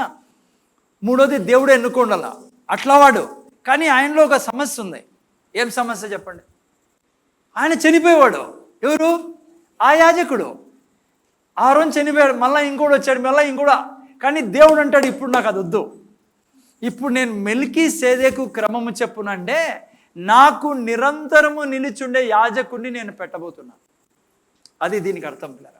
నిరంతరం నిలిచి ఉండే యాజకత్వం ఎవరిలో ఉంది? అది మెల్కీసెదెకు. ఎవరు ఈ మెల్కీసెదెకు? 1వ వాక్యం బట్టి ఇదే అధ్యాయంలో ఎవరో ఈ మెల్కీసెదెకు చూస్తాం. చూడండి, జాగ్రత్త వినండి కొద్దిగా. నేను ఓకే, ఇక్కడ చూడండి. రాజులను సంహారం చేసి తిరిగి వచ్చుచున్న అబ్రహామును ఎవడు కలుసుకొని అతనిని ఆశీర్వదించనో, ఎవనికి అబ్రహాము అన్నిటిలో 10వ వంతు ఇచ్చనో, ఆ షాలేము రాజును మహోన్నతుడు దేవుని యాజకుడునైన మెల్కీసెదెకు నిరంతరము యాజకుడుగా ఉన్నాడు. అతని పేరుకు మొదట నీతికి రాజనియు తర్వాత సమాధానపు రాజనియు అర్థం ఇచ్చినట్టు షాలేము రాజని అర్థం. అది స్టోరీ అంతా. నేను సింపుల్గా చెప్తాను. ఈయన ఎవరంట? ఈ మెల్కీసెదెకు అమ్మా షాలేము రాజు. ముందర చూస్తున్నారా? షాలేం అనే పదం ఎక్కడ చూస్తుందో తెలుసా? జెరూషలేం. జెరూషలేం అనే అర్థం తెలుసా మీకు? జెరు అంటే సిటీ, షాలేం అంటే సమాధానం. ఈయన జెరూషలేం నుంచి వచ్చినవాడు. యాక్చువల్గా ఇక్కడ షాలేం అని రాయబడింది, అంటే సమాధానం నుంచి వచ్చిన రాజు. ఓకే, అది దానికి అర్థం. మెల్కీసెదెకు ఎవరు?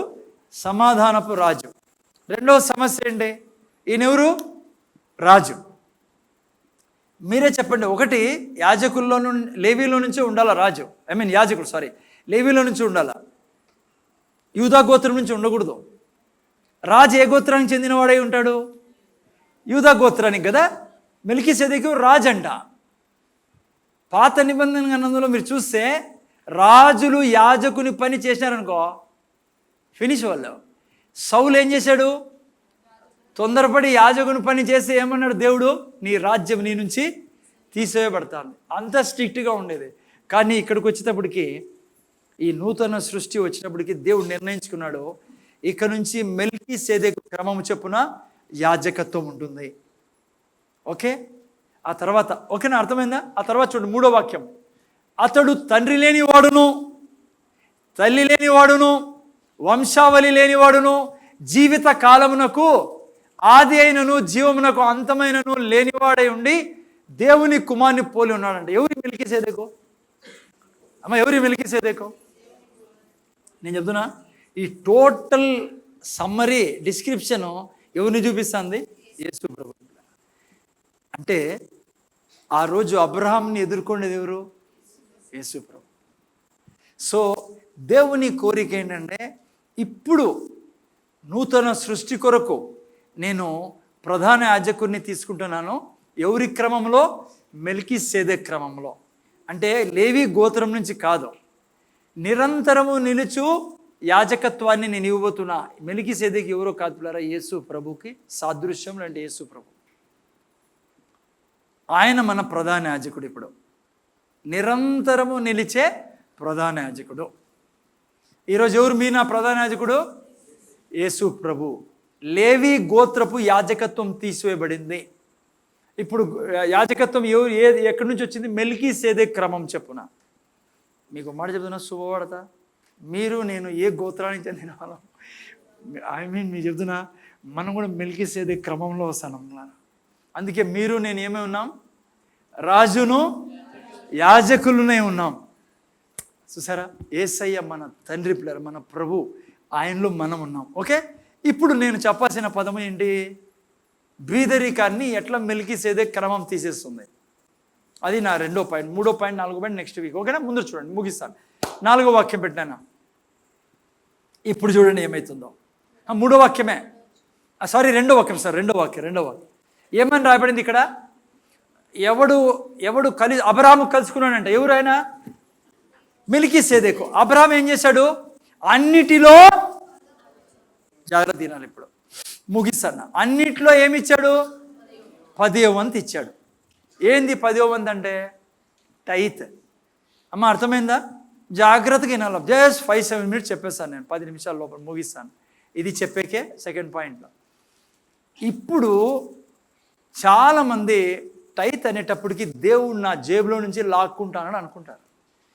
టైత్ దేవుడు నీ దగ్గర అడుగుతాండేది నీకు తిరిగి ఇచ్చేదానికే, నీ కుటుంబాన్ని ఐశ్వర్యంతో నింపేదానికే. అర్థం చేసుకో. ఇప్పుడు ముందర చూడాలి. ఇప్పుడు ఎవరు తలలో ఉంచకండి. ఈ టైత్ తినోళ్ళంతా తలలో ఉంచుతారు. ఇప్పుడు టైత్ అందరూ టైత్ ఇస్తారండి, ఏల్చారు. దాన్ని ముందర చూడండి. ధైర్యంగా దేవుని దగ్గర ముందరండి, ఏం భయపడద్దండి. అర్థం చేసుకోండి టైత్ అంటే ఏమో. చాలామంది చెప్పేది ఏంటంటే, బయట వీడియోస్ చేసి టైత్ ఇవ్వకూడదు, టైత్ ధర్మశాస్త్రం నుంచి వచ్చిండేది. నేను చెప్తున్నా మీకు, రెవల్యూషన్ నాలెడ్జ్ లేకుండా ఉండే వాళ్ళే వాళ్ళు. రెండోది, నేను నా యొక్క స్టడీ ప్రకారం గమనించే పాస్టర్లు ఎవరు చెప్పరు అట్లా. ఏ మినిస్ట్రీ ఉండదు, ఊరికే యూట్యూబ్ ఉంది కదా అని చెప్పి చెప్పేసుకునే వాళ్ళే అట్లా. వాళ్ళే జాగ్రత్తగా వినండి.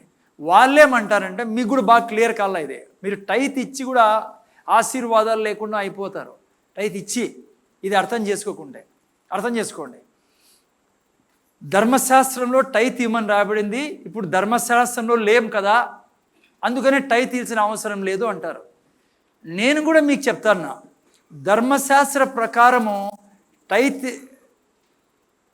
ఓకే, ధర్మశాస్త్ర ప్రకారం నేను కూడా చెప్తాను టైత్ ఇవ్వకూడదు.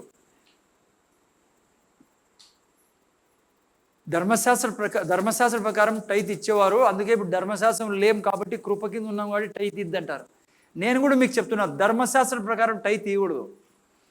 ఏంటి ధర్మశాస్త్రంలో ఏముండదంటే, నువ్వు టైత్ ఇవ్వకుంటే నీ మీద శాపం వస్తుంది అన్నాడు దేవుడు.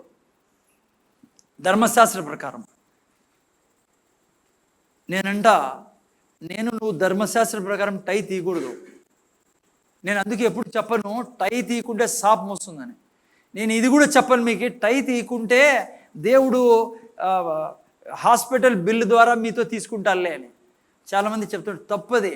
Wrong teaching, wrong preaching. అది రెవల్యూషన్ నాలెడ్జ్ లేకుంటేనే అట్లా మాటలన్నీ మాట్లాడేది. నేను అంటున్నా మీకు, ధర్మశాస్త్ర ప్రకారం మీరు టైత్ ఇవ్వకండి.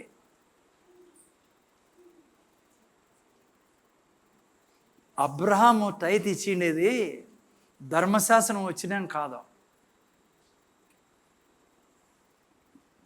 అబ్రహాము తన ప్రధాన యాజకుడు, దేవుని ద్వారా పంపబడిన యేసు ప్రభు అనే ప్రధాన యాజకుడికి టైత్ ఇచ్చినది ధర్మశాస్త్రం వచ్చినాం కాదు. అబ్రహాము టైత్ ఇచ్చినది ధర్మశాస్త్రం రాక 700 సంవత్సరాల క్రితం. అబ్రహాము విశ్వాసులకు తండ్రి, నూతన సృష్టికి తండ్రి. అయిన నూతన సృష్టి పుట్టిండేది విశ్వాసము ద్వారా దేవుడు అబ్రహాముని నీతిమంతుడిగా ఎంచాడు. అర్థమైందా? నేను విశ్వాసం ద్వారా యేసుక్రీస్తే ప్రభు అని జన్మించిన వారము. నేను ధర్మశాస్త్రం ద్వారా కాదు నీతిమంతులుగా చేయబడినది, విశ్వాసము ద్వారా. విశ్వాసులకు తండ్రికు అబ్రహాము ఎందుకు ప్రధాన యాజకుడికి టైత్ ఇచ్చాడు? అందుకే నేను ఏ చర్చిలో ధర్మశాస్త్ర ప్రకారం టైత్ ఇవ్వడంలే, మీతో టైత్ నేను ధర్మశాస్త్ర ప్రకారం కూడా ఇమ్మని చెప్పలే. అందుకే ఎప్పుడు చెప్పను టైత్ కూడా శాపం వస్తుందని. కానీ ఒక మాట చెప్తున్నా, భూమి మీద శాపం ఉంది బిడ్డ. ఆ శాపం నీకు తగలకూడదు. నువ్వు ప్రధాన యాజకుడికి ఇచ్చేవాడైతే. అప్పుడే రాద్దని క్లైమాక్స్కి.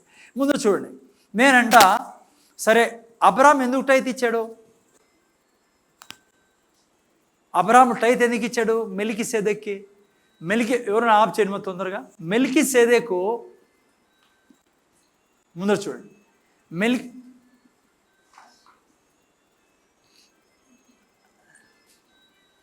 జల్దీ ఆప్ చేయండి. నేను ఎందుకంటే అందరూ నీ దిగు చూస్తాను. అదేలే ఆమెదిలే, నీది కాదు ఉషా, షకీలమ్మదే. షకీల ప్రధానమంత్రి అపాయింట్మెంట్ ఉండే అప్పుడప్పుడు. మీ అమ్మదా? మీ అమ్మది. రసూల్బీ అంటే రాక వచ్చావు, ఏం చేసావు కదా, లేక దొరికిందంటే ఈరోజు పాపం వచ్చే అవకాశం.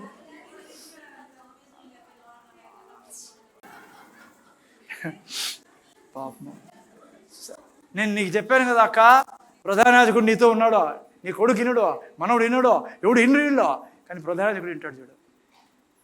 అందుకే ఈరోజు తీసుకొచ్చాడు మీకు. ఓకే, నేను ముందు చూడండి, అయినా మాది మామూలే లేండి. ఎందుకు టైత్ ఇచ్చాడు అబ్రహాం మెల్కీసెదెక్కి? మెల్కీసెదెక్ అడిగాడా?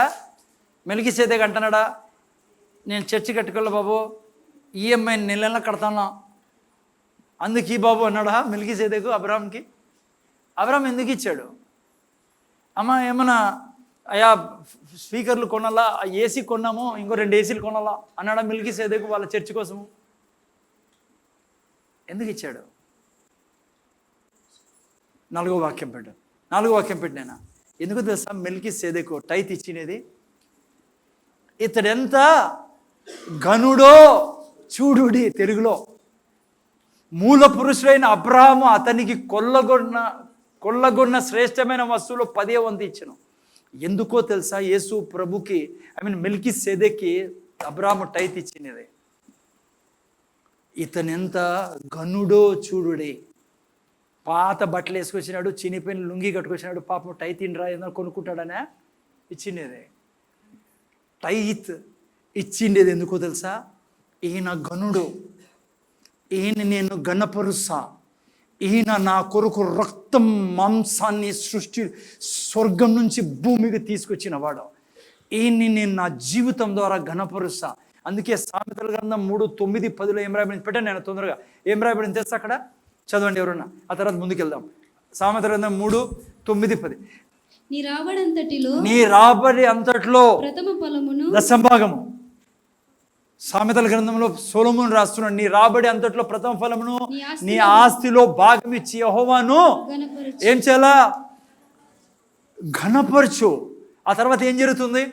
అప్పుడు నీ కొట్లలో ధాన్యము సమృద్ధిగా నుండును, నీ గానుగల్లో నుండి క్రొత్త రాక్షరసము పైకి పొరలి పారును. నువ్వు దేవుణ్ణి అడుగు తినేవాడు కాదు దేవుడు, నీ టైత్ని. దేవుడు నీకు టైత్ ఇమ్మని సంఘం చర్చి కట్టుకునే దానికి కాదు, ఈఎంఐ కట్టుకునే దానికి కాదు, నువ్వు ఆయన్ని గనుడుగా ఎంచి ఇమ్మంటున్నాడు ఆయన. మీకు ఇంకో విషయం తెలుసా? ఎవరు నీ నా టైత్ తీసుకుంటాండి? అది 8వ అధ్యాయం తినండి. 8వ అధ్యాయమేనా? 7 పెట్టు నాకు. 7 ఓకే చెప్పండి. నేను 7 హెబ్రీయులకు రాసిన పత్రిక. తక్కువ వాడు ఎక్కువ వాని చేత ఆశీర్వదింపబడిన మాట కేవలం నిరాక్షేపం. ఓకే, నెక్స్ట్ వాక్యం. సారీ, ఇప్పుడు చూడండి, జాగ్రత్త తినండి. ముందు చూడండి. మరియు లేవి క్రమము చూడగా చావునకు లోనైన వారు 10వ వంతును పుచ్చుకొంచున్నారు. ఎప్పుడు? పాత నిబంధన గ్రంథంలో. అయితే ఈ క్రమము చూడగా, ఏ క్రమము? మెల్కీసెదెకు క్రమము చూడగా, ఎవరంట టైత్ నీది నాకు తీసుకుంటాడనేది? జీవించుచున్నాడని సాక్ష్యం పొందినవాడు పుచ్చుకొనుచున్నాడు. బిడ్డ, ఈరోజు టైత్ ఇస్తా అనేది ధర్మశాస్త్ర ప్రకారం కాదు. ఈరోజు టైత్ ఇస్తా అనేది అబ్రహాము విశ్వాసం ద్వారా ఇచ్చాడు. మీరు నేను మన విశ్వాసంతో ఏ విశ్వాసము? నా ప్రభు ఘనమైన వాడు, నా ప్రధాన యాజకుడు యేసుక్రీస్తు ఘనమైన వాడు. నువ్వు జీతం వస్తూనే టైత్ తీసి పెడుతున్నావే కుటుంబంతో కలిసి. ఎవరికి తెలుసా ఇస్తానేది? నువ్వు సాక్షాత్తు యేసు ప్రభు చేతికి. ఎంత ధన్యత చూడండి, మీరు నేను కలిగి ఉన్నాం. ఆ రోజు వాళ్ళు ప్రధాన యాజకుడికి ఇచ్చేవాళ్ళు పాత నిబంధనలో. ఈరోజు మీ నా ప్రధాన యాజకుడు ఎవరో తెలుసా? యేసు ప్రభు పిల్లరా. అందుకే నువ్వు నువ్వు టైత్ ఇస్తా అనేది సాక్షాత్తు యేసు ప్రభుకి. నేను ఛాలెంజ్ చెప్తున్నా, నువ్వు ఈ రెవల్యూషన్తో టైత్ ఇచ్చినావు అనుకో, నా దేవుడు గనుడు, ఆయన ఘనతకు కారకుడు, ఆయన యోగుడు, నా ద్వారా ఘనత పొందేదానికి అని చెప్పి ఇచ్చినావు అనుకో, ఏ దేవుడు, ఏ ప్రభు 5 రొట్టెలు 2 చేపలు తీసుకొని అందరి కడుపులు నింపాడో, ఏ ప్రభువు కొంచెం సేపు కోసము ఆ పడవ తీసుకొని తన జీవితాన్ని నింపాడో, ఆ చేపలతో నింపాడో, ఏ ప్రభు వచ్చి, ఒక స్త్రీ వచ్చి ఆయన దగ్గర తన కాళ్ళ మీద అత్తరు పూసినప్పుడు అన్నాడు, ఈ భూమి మీద సువార్త ప్రకటింపబడేంత వరకు నీ నామము గణపరచబడుతుంది అన్నాడో, ఏ ప్రభువు ఆమె యొక్క ఆ స్త్రీ యొక్క ఇద్దరిని చూసి మెచ్చుకున్నాడో, ఆ ప్రభువుకి నువ్వు టైత్ ఇచ్చినప్పుడు నీ జీవితంలో ఇప్పుడు బీదరికంలో పోనీడు ఆయన. నువ్వు బహుశా ఇంతవరకు టైత్ ఏదో ఈలలే, చర్చికి నేను ఇవ్వకుంటే ఎట్లా, ఎవరిస్తారులే, దయ తలిచి ఇచ్చావమ్మా, ఈ రోజు నుంచి అట్లా చేయకట్లా. అక్కడ అర్థమైందా? లాస్ట్ పోర్షన్ మా ఆదికాండం 14వ అధ్యాయంలోకి రానైనా. ఆదికాండం 14వ అధ్యాయం తీయండి, చూడండి అక్కడ ఏం రాయబడిందో. 18 జాగ్రత్త, నేను 18వ వాక్యం పెట్టినైనా. మరియు షాలేము రాజైన మెల్కీసెదెకు రొట్టెను ద్రాక్షరసను తీసుకుని వచ్చును, అతడు సర్వోన్నతుడగు దేవుని యాజకుడు. ఆ తర్వాత ఏం జరిగింది నాయన పెట్టినా? అప్పుడు అతడు అబ్రాహామును ఆశీర్వదించి ఆకాశమునకును భూమికిని సృష్టికర్తయును సర్వోన్నతుడైన దేవుని వలన అబ్రాహాము ఆశీర్వదింపను గాక నీవు. ఆ తర్వాత చూసి నీ శత్రువులను నీ చేతికి అప్పగించిన సర్వోన్నతుడు దేవుని స్తుతింపడును గాక అని చెప్పాను. అప్పుడు అతడు అన్నిట్లో నుండి 10 వంతు ఇచ్చను. జాగ్రత్త వినంటారా? ఆ తర్వాత వస్తాం. నేను 18వ వాక్యం ఏం చూసాం? ఎప్పుడు ఇచ్చాడు టైత్? అబ్రహాము యుద్ధానికి పోయి వచ్చి జయించి వచ్చినప్పుడు ఆయన ఎదుర్కొన్నాడు. ఎవరు? మెల్కీసెదెకు పిల్లరా, ప్రధాన యాజకుడు ఎన్నుకున్నాడు. ముందు చూడాలా, ఎన్నుకున్నప్పుడు ఎదుర్కొన్నాడు. ఏం తీసుకొచ్చాడు ఆయన? ద్రాక్షరసము, రొట్టె. యేసు ప్రభు చనిపోయే ముందు ఏమన్నా శిష్యుల దగ్గర, ఈ రసము నా రక్తం, ఈ యొక్క రొట్టె నా దేహం.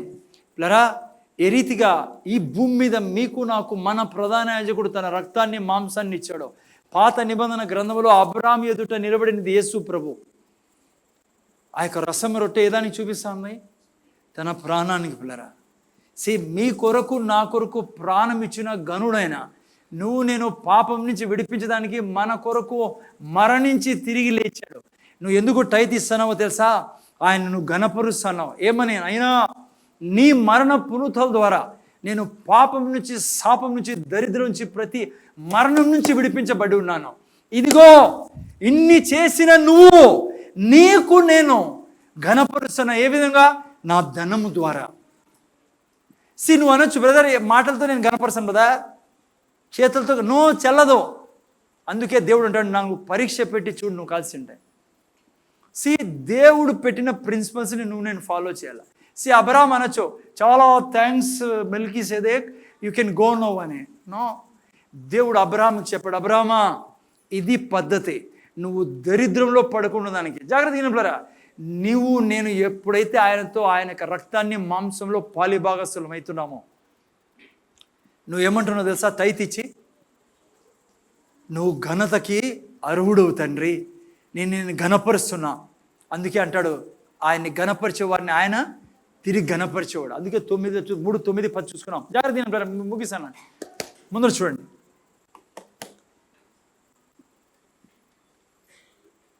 సాతాను ఈ భూమి మీద క్రైస్తవుల్ని దరిద్రంలో పెట్టడము వలన వానికి గొప్ప విజయమని వానికి బాగా తెలుసు. నువ్వు టై తీకుంటే ఏమైపోతావో వానికి బాగా తెలుసు కాబట్టి నీకు ఏనీడు. ఎందుకంటే నువ్వు టై తీయడం వల్ల ఆయన గరుడనే నీ జీవితంలో దరిద్రం రానేడు ప్రభు. నీ జీవితంలో అప్పుల్లో పన్నెండు. నీ దగ్గర ధనం వచ్చినప్పుడు నువ్వు ఎవరికి ఇస్తావు? దేవుని రాజ్యానికి ఇస్తావు. దేవుని రాజ్యం హెచ్చింబడి దేవుని పనులు జరుగుతాయి. సైతాన్ అందుకే నీ టై తీయనీడు. నా మాట విను బిడ్డ, రేపు వారం ముందుకు వెళ్దాం, ఈ విషయాలు తీసుకొని. ముందు చూడండి, నేను టై తీస్తాండి దయతల్చో అయ్యయ్యో అన్నో కాదు. అట్లయితే ఈకండి. నేను చెప్తున్నా, మీకేమీ రాదు తిరిగి. నువ్వు ఆయనకి టై తీయాల్సిందే. అబ్రహాం లాగా విశ్వాసం, తండ్రి నాకు నీతినిచ్చిన దేవుడవే, నాకు జీవితం ఇచ్చిన దేవుడవే, ఇదిగో నువ్వు గనుడవే, నువ్వు అర్హుడవి తండ్రి, నా యొక్క సంపాదన నుంచి 10% తీసుకున్నదానికి అని చెప్పి నువ్వు ఆయన ఘనంగా ఎంచి ఇవ్వాలి. టై దయతో కాదు, జాలి కలిసి కాదు. ఎందుకో తెలుసా? అబ్రహాము తన జీవిత కాలమంతయు అత్యధిక ధనికుడుగా జీవించాడు. మీరు బైబిల్ చూసుకున్నప్పుడు అతనే కాదు, ఆ తర్వాత తన వంశాల్లో ఎవరిని బీదరికంలో దేవుడు పెట్టలా. టైత్ ఇచ్చేవారిని ఎవరైనా సరే. ఆ తర్వాత మీకు చెప్తున్నా, ఈరోజు మీరు యూదుల యొక్క చరిత్ర చదివితే వారు యూదులో మీకు ఎవరు బీదరికం కనపడుతున్నారు. మీ లేవి జీన్స్ ప్యాంట్ చూసారా? లేవి కంపెనీ జీన్స్ ప్యాంట్ ఎవరిదో తెలుసా? అది లేవిడిదే, అంటే యూదులది కంపెనీ. అర్థమైందా మీకు? హలో, ఈరోజు ప్రపంచంలో రిచెస్ట్ పీపుల్ ఎవరో తెలుసా? యూదులు పిల్లరా. ఈవెన్ మీకు తెలుసా ఒక విషయము, క్రైస్తవులు కాక యూదులు కాక కూడా టైత్ ఇచ్చేవాళ్ళు ఉన్నారు. ఎందుకో తెలుసా? ఈ ప్రిన్సిపల్ వాళ్ళకి అర్థమైంది. మీకు చాలా కాలం క్రితం ఇవన్నీ చదివి చెప్పాను నేను. పిల్లరా, మీరు నేను టైత్ ఇవ్వడం ఎంత భాగ్యం. మీకు చెప్తున్న విషయము, నాకు ఈ యొక్క సైన్స్ అర్థమైన తర్వాత, అంటే ఈ రెవల్యూషన్ అందిన తర్వాత నా జీవితమే టర్న్ తీసుకున్నాను పిల్లరా. నేను ఇది అర్థం చేసుకుంటే నాకు అప్పులు ఉండేటివే, సమస్యలు ఉండేవి, కానీ నేను నిర్ణయించుకుని నేను నా దేవుణ్ణి ఘనపరిచే తీరుస్తాను. లాస్ట్లో చెప్తున్నా మీకు, ఈవెన్ నువ్వు అప్పుల్లో ఉన్నా, ఈవెన్ నువ్వు కష్టాలు అవుతున్నా, దేవుణ్ణి ఘనపరచడం మానుకోకు. పరీక్ష అది నీకు.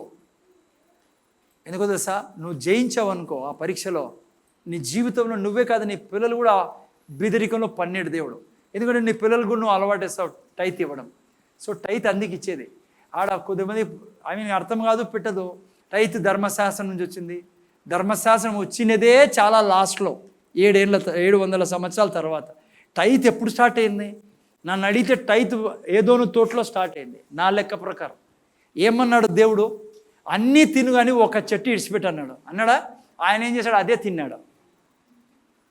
మళ్ళీ అబ్రహాం దగ్గర దేవుడు అన్నాడు, వద్దు, నేను టైత్ ఇచ్చి నన్ను గనపరచు, టైత్ ఇచ్చి నీ ప్రధాన యాజకుడిని గనపరచు. ఎంత శుభవార్త చెప్పండి. మీరు టైత్ ఇచ్చేటప్పుడు ఎట్లా ఇస్తారో నాకు తెలియదు, కానీ నేను టైత్ ఇచ్చేటప్పుడు ఎవరికి ఇస్తానో తెలుసా? నువ్వు పిక్చరైజ్ చేయాల పిల్లరా. అందుకే నేను ఇమాజిన్ చేయమంటా. నువ్వు టైత్ ఇచ్చేటప్పుడు ఈవెన్ ఫోన్పేలో పంపించినా లేదంటే మీ కవర్లో వేసినా, దయతో నా మాట వినండి. మీరు టైత్ తీసుకొని 1 నిమిషం ప్రార్థన చేయండి. ప్రార్థన చేసినప్పుడు ఇది ఇమాజిన్ చేయండి. ఇంక నుంచి నా ఏల్ చర్చిలో ఏమి ఇమాజిన్ చేయాలా? ప్రధాన యాజకుని చేతిలో పెడుతున్నావు. యేసయ్య నీ ముందు నిలబడి అబ్రహాం మాదిరి నువ్వు పిక్చరైజ్ చేయి. అబ్రహాం చూసాడు, చూడు తండ్రి, ఆ రోజు అబ్రహాము నా విశ్వాసులకు తండ్రికు ఆయన ఇచ్చినట్లుగా నా యొక్క ప్రధాన యాజకుడు నువ్వు యేసయ్య, నీ చేతిలో నా దశంభాగాన్ని పెడుతున్నా. ఎందుకు తెలుసా? నువ్వు గనుడవయ్యా, నువ్వు ఘనతకు యోగ్యుడవయ్యా. నీ వల్లనే నేను, నా పిల్లలు, నా కుటుంబం ఈరోజు సంపాదిస్తున్నాం, సుఖ సంతోషాలతో ఉన్నామని చెప్పి నువ్వు టైత్ పంపించు. ఒకవేళ ఫోన్పే చేస్తాను, ఇక్కడే వేస్తా అంటే నువ్వు ఆ పని చేసి పంపు ఈ రోజు నుంచి. సో దయతో అజ్ఞానంగా బయట వాళ్ళు మాత్రం ఉండకండి. ఓకే, ముగిస్తాను నేను. సో నేను ఏ మనిషి చేతిలో పడు, సాతాను చేతిలో పడకూడదు. మెలికీసేదెకు క్రమాన్ని ఎందుకు తీసుకొచ్చాడు దేవుడు అంటే చాలా లాభాలు ఉంది. అంటే ముఖ్యమైనది నిన్ను గరీబీ నుంచి తీసేసేదానికి, బీదరికం నీకు తాక్కోకుండా ఆయన చేతిలో డబ్బులు తీసుకుంటే ఆయన ఖచ్చితంగా నీకు ఇచ్చాడు. భూమి మీద రిసెషన్ ఉన్నా, శాపం ఉన్నా, నీ ఇంటి మీద శాపం రానిడు.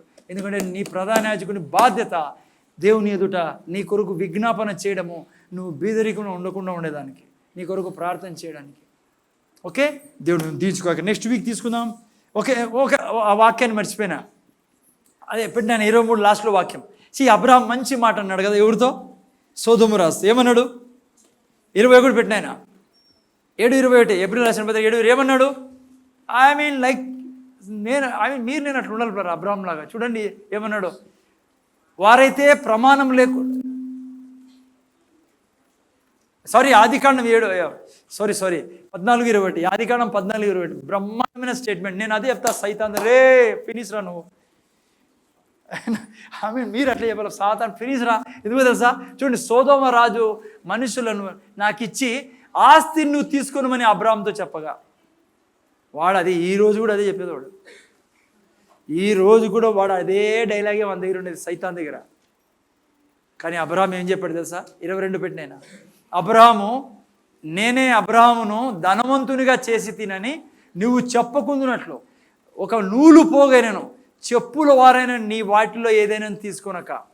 ఏం చేశాడు తెలుసా?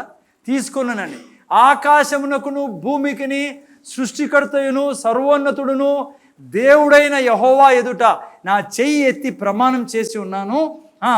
అయితే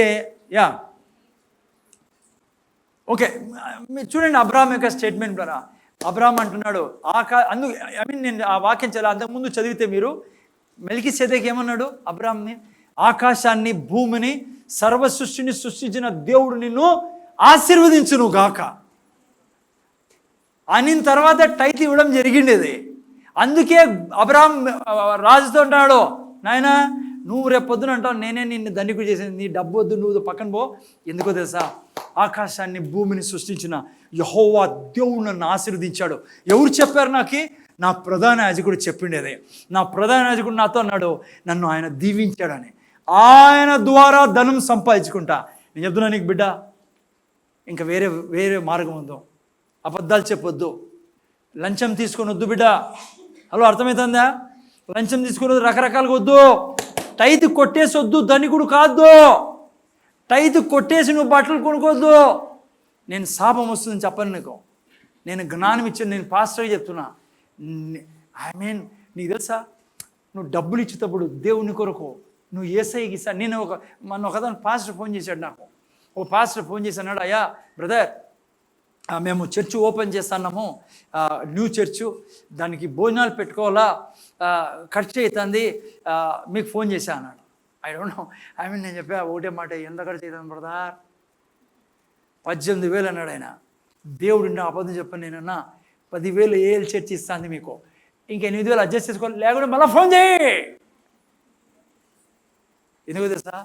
యేసయ్యకి ఇస్తాండి నేను. ఆ 10,000 ఏఎల్ చర్చ్ ఎవరికి తెలుసా ఇచ్చినది? యేసయ్యకి.